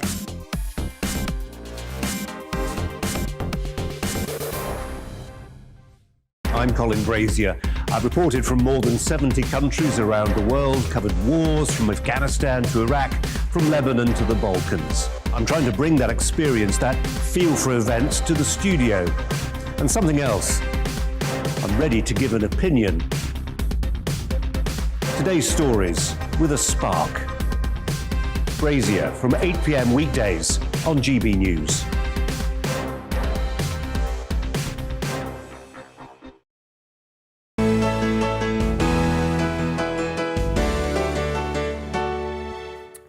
Welcome back. It's 8:42, which is coming up to 8:45. Now, €50 million funding is to be provided to schools in Ireland to address the digital divide. That's coming from the Irish Minister for Education, Norma Foley. As part of Ireland's National Recovery and Resilience Plan, the money will go towards the first of two major projects supporting primary and post-primary schools. They'll use the funding on projects using digital technologies in teaching and learning. It'll also enable schools to provide devices on loan to students. Let's find out more. Fresh to Rapper is an education consultant with over 35 years of experience in UK and international schools. What do you make of this scheme? How much is it actually going to transform, a classroom and then pupils learning? Good morning. Yes, it's great to have a fund ready for the new device, especially with the children in a deprived area, to provide them with the component or with the tablet or laptop. But remember, it's not only that the laptop is doing the job. Those families, of course, they don't have an access. They don't have money or fund for internet. So you need the device. You need to provide the modem for the internet. At the same time, we go to the other side. Alone, it doesn't fill the gap at all. We need something is very, very important. We need to look at the demographic, the gender, and culture competency in teaching and improving for teachers and SLTs in the school. This is one of the main points in providing these devices. Then we need an access, easy access to maintain and repair for these devices when it went faulty or off within the school. And at the same time, the most important point is online and ongoing safety training and procedure for the children and their family in those deprived areas to make sure the children are always safe.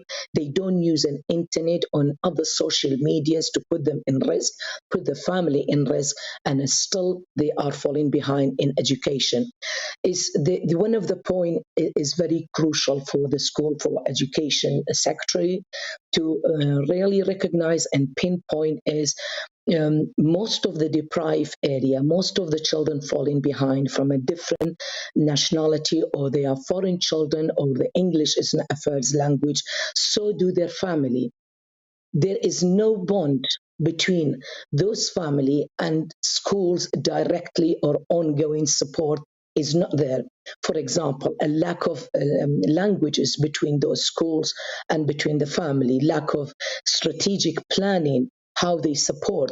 Most of those families need as well uplifting skills on their how to use those new devices. New device, you can give it to them, but can be used or can be abused. This is alone, it doesn't fill the gap. So there are other elements and factors has to pinpoint, has to put on that supporting massive package planning to fill the gap with the school. One of the other points I'm witnessing firsthand a lot of schools and a lot of academy trusts are going and looking for NQT, cheap teachers who's coming from somewhere and has zero experience, employ them with the lowest pay scale for them to keep all the money. They say it's a crisis of funding, but most of the money is going for SLT team, while the teachers are the one in the front line of this fight to make sure they improve the motivation, inspiration of the children to teach them. These children need a skilled and experienced teachers.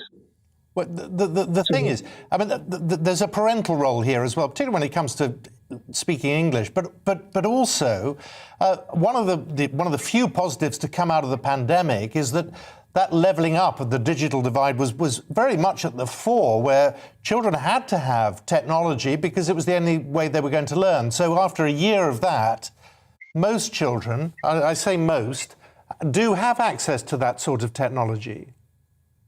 But they don't have the knowledge and expertise and education for how to use it, and for the parent how to follow up. For example, most of the subject, maths or science, we have with a software package to use, and for the parent to follow up the assessment, to follow up the homework, to follow up the progress, to read the report. But we have a lot of parents cannot access that. So we need a stronger build, community build, schools and the parent, because that is not only job of the teachers, has to be is a combination of work between the community, parent and the teachers to uplift that sort of gap for the children. For me, I always argued, and I'm still arguing, unless the schools solve that very crucial point to pinpoint that community link, and that support has to be widened. No matter how much fund and what device they use, they still cannot fill that necessary gap for the children.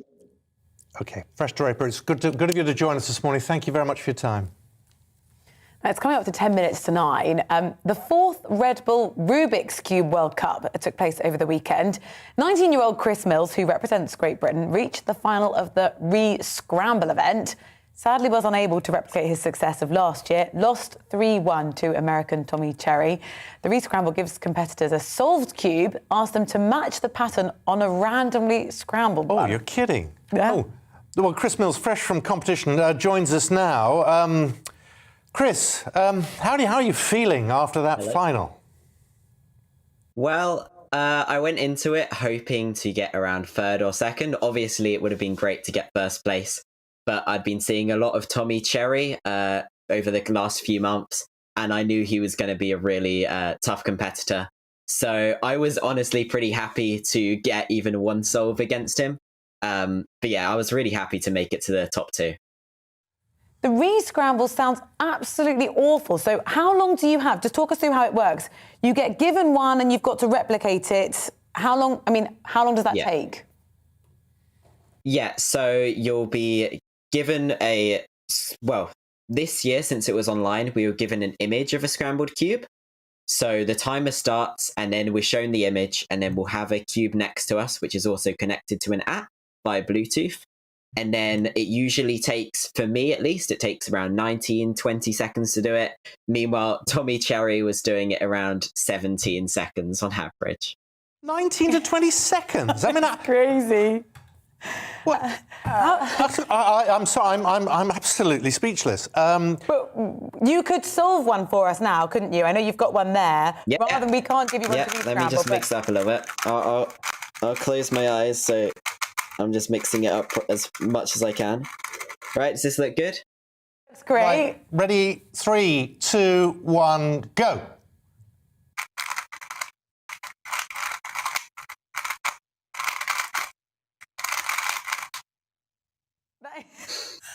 It's just amazing. I mean, it's less than 10 seconds. What's your PB? Yeah.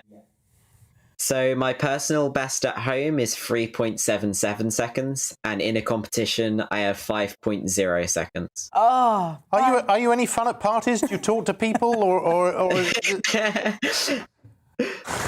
Yeah, it's quite a good party trick, actually. It gets people chatting. I reckon it is, yes. I just haven't had my right. Rubik's Cube here. Look at me.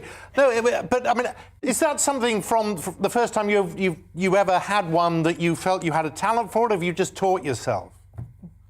Yeah, just over the years, chatting to friends, getting tips, watching YouTube videos, looking at web pages. Just over the years, I've got faster and faster.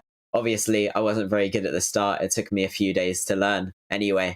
But yeah, over the years, it probably took a few years until I realised I was any good at it.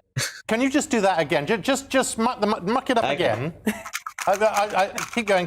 We'll do it a bit longer this time. Go on. I don't think that's what makes a difference. Right. Okay. Right. Are you ready? 3, 2, 1. Yeah. Go.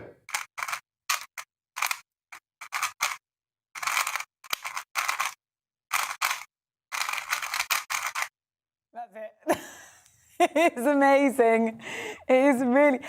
Okay, so it takes less than 10 seconds to solve it. Do you have any idea how many hours practice you put in let's say on a daily basis when you were initially learning? Well, yeah, when I was first learning, I probably put a few hours in, and I think it took 3 days until I got it. And now, an average day of practice, I probably do maybe 2 hours. Some days I'll do more, maybe 5 or 6 hours practice, but probably around 2 hours. When you're all competing, I mean, presumably you're looking at yours, but you're trying to watch what they're up to at the same time. Is it horribly competitive? Well, yeah. So we can see on the app how far through the opponents got, and in 2018 and 2019, you were head to head right next to them, so it was a bit more distracting. But I'm good mates with most of the people I compete against. I haven't chatted to Tommy much, but he seems like a great guy, so it's all good fun. Come on, you hate him. Far from it. Oh, well, I'm in awe. Well done, you. I haven't done that. I couldn't do that after 5 years. But I wish you all the luck. One day you're going to beat him. Your friend Tommy. Yeah, hopefully. Really good to see you. Thank you so much for your time. Wow. Amazing. And it was still to do kind of 2 to 5 hours of practice a day. I know, but look, what have we achieved? Look at that. That's amazing. Now, go ahead. Yeah. Now, the son of former England Harlequins and Barbarians legend Nigel Starmer-Smith has recorded a song in aid of dementia awareness. Now, this is Charlie Starmer-Smith. He wrote Spotlight, which was released in aid of the Alzheimer's Society, responding to a BBC radio contest. We'll talk to Charlie in just a moment, but first, let's just play you a bit of the song. I take his hand, it's so cold to touch, not like the man and the father I miss so much. Behind those eyes is an undimmed pride, so much hurt and pain and anger trapped inside. But I see fire in his soul, like you will explode. So won't you help? Well, that's amazing. Let's talk to Charlie Starmer-Smith, who joins us now. Charlie, good morning to you. Good morning, guys. First of all, I mean, for those of us who grew up with your dad and know the voice, know him, I mean, how is he at the moment? I mean, sadly, he's in the very advanced stages of dementia now. I think for someone, as you mentioned, who I grew up with, and so many people did, as one of the voices of rugby's, and his job, like yourselves, is to be eloquent and impart information in an engaging way. Now he can sadly barely string a sentence together. Well, he can barely say a word, to be honest. He can't walk and he can't move around, and it's a really sad state of affairs, but one that's shared by so many people in this country. I know that your dad's relationship is so important to you because family, it's been a really, really difficult, traumatic few years. It has. I mean, I think our family's had its fair share of bad luck, to put it mildly. Sadly, both my brother and sister died when I was younger from 2 unrelated diseases, and earlier this year my mum passed away as well. So it's been very tough, but I think the music's been a very good outlet for me, I suppose, to channel some of those emotions and feelings into something positive. But as you said, it's been particularly hard, obviously, with Dad being isolated through the COVID related lockdowns, and that's made it even tougher. I mean, he is all you have left in terms of family. And it was your mum, Ros, who encouraged you to go for this competition, wasn't it? It was. Mum, who was suffering from late stages of bowel cancer at the time, moved in with us, and I think she gradually, through the walls of my office, she was, staying with us. Heard me playing some of the songs that I'd written, which really were only for my own, I suppose, personal amusement. They weren't meant to be played outside of that room. But she encouraged me to send it into a radio station who were doing a competition. And to my amazement, they played it on air and then had me on to chat about Dad and the feelings behind the song. It's called Spotlight. And I suppose by the name, that the very nature of the song is to shine a light on this terrible disease. And from there, amazingly, again, a producer was listening to the station, asked me to come up to Abbey Road to chat to him. And a few weeks later, I was back there recording an album. So it's been quite a surreal set of experiences that's happened at a very difficult time. Well, we wish you well. We wish you all the luck with that. We send our love to your father. A difficult time for you. And let's hope some good comes from this. Charlie, really great pleasure to talk to you this morning. Thank you very much. Charlie Starmer-Smith. Thank you for joining us here this morning on The Great British Breakfast. Coming up, the briefing with Darren McCaffrey after the weather. It's time to remind ourselves there's always another winter. Canary Islands sponsors the weather. Let's look ahead to today's weather across the UK. It's going to be windy with sunny spells and some scattered showers across the southwest of England. The showers are going to be possibly wintry over the higher ground, feeling cold in northerly winds. In contrast, it's going to be cloudy with outbreaks of rain across the southeast, turning quite heavy at times. It's going to be windy too. At London, we've got high temperatures there of 8 degrees, so it's a little bit warmer there than other parts of the country. Let's head over to South Wales. It's going to be windy and feel cold, actually. There's sunny spells, though, some heavy blustery showers and wintry over the hills. Over in the Midlands, let's head to Birmingham if we can. There's going to be outbreaks of rain and some hill snow towards the high ground of the southern Pennines.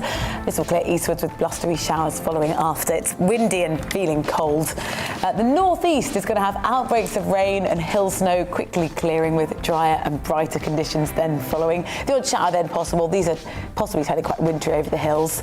In Scotland, it's going to be windy, especially in the north and the west, adding to the cold feel. There's going to be sunny spells and scattered blustery wintry showers turning quite heavy at times, scattered heavily occasionally with some wintry showers there. That's going to affect much of Northern Ireland as well, but with some bright or sunny spells in between. It's going to be windy and feel cold. Effectively, rain and hill snow continuing to clear east, while winds and showers in the west will gradually ease. That's how the weather's shaping up for the rest of the day. Canary Islands sponsors the weather.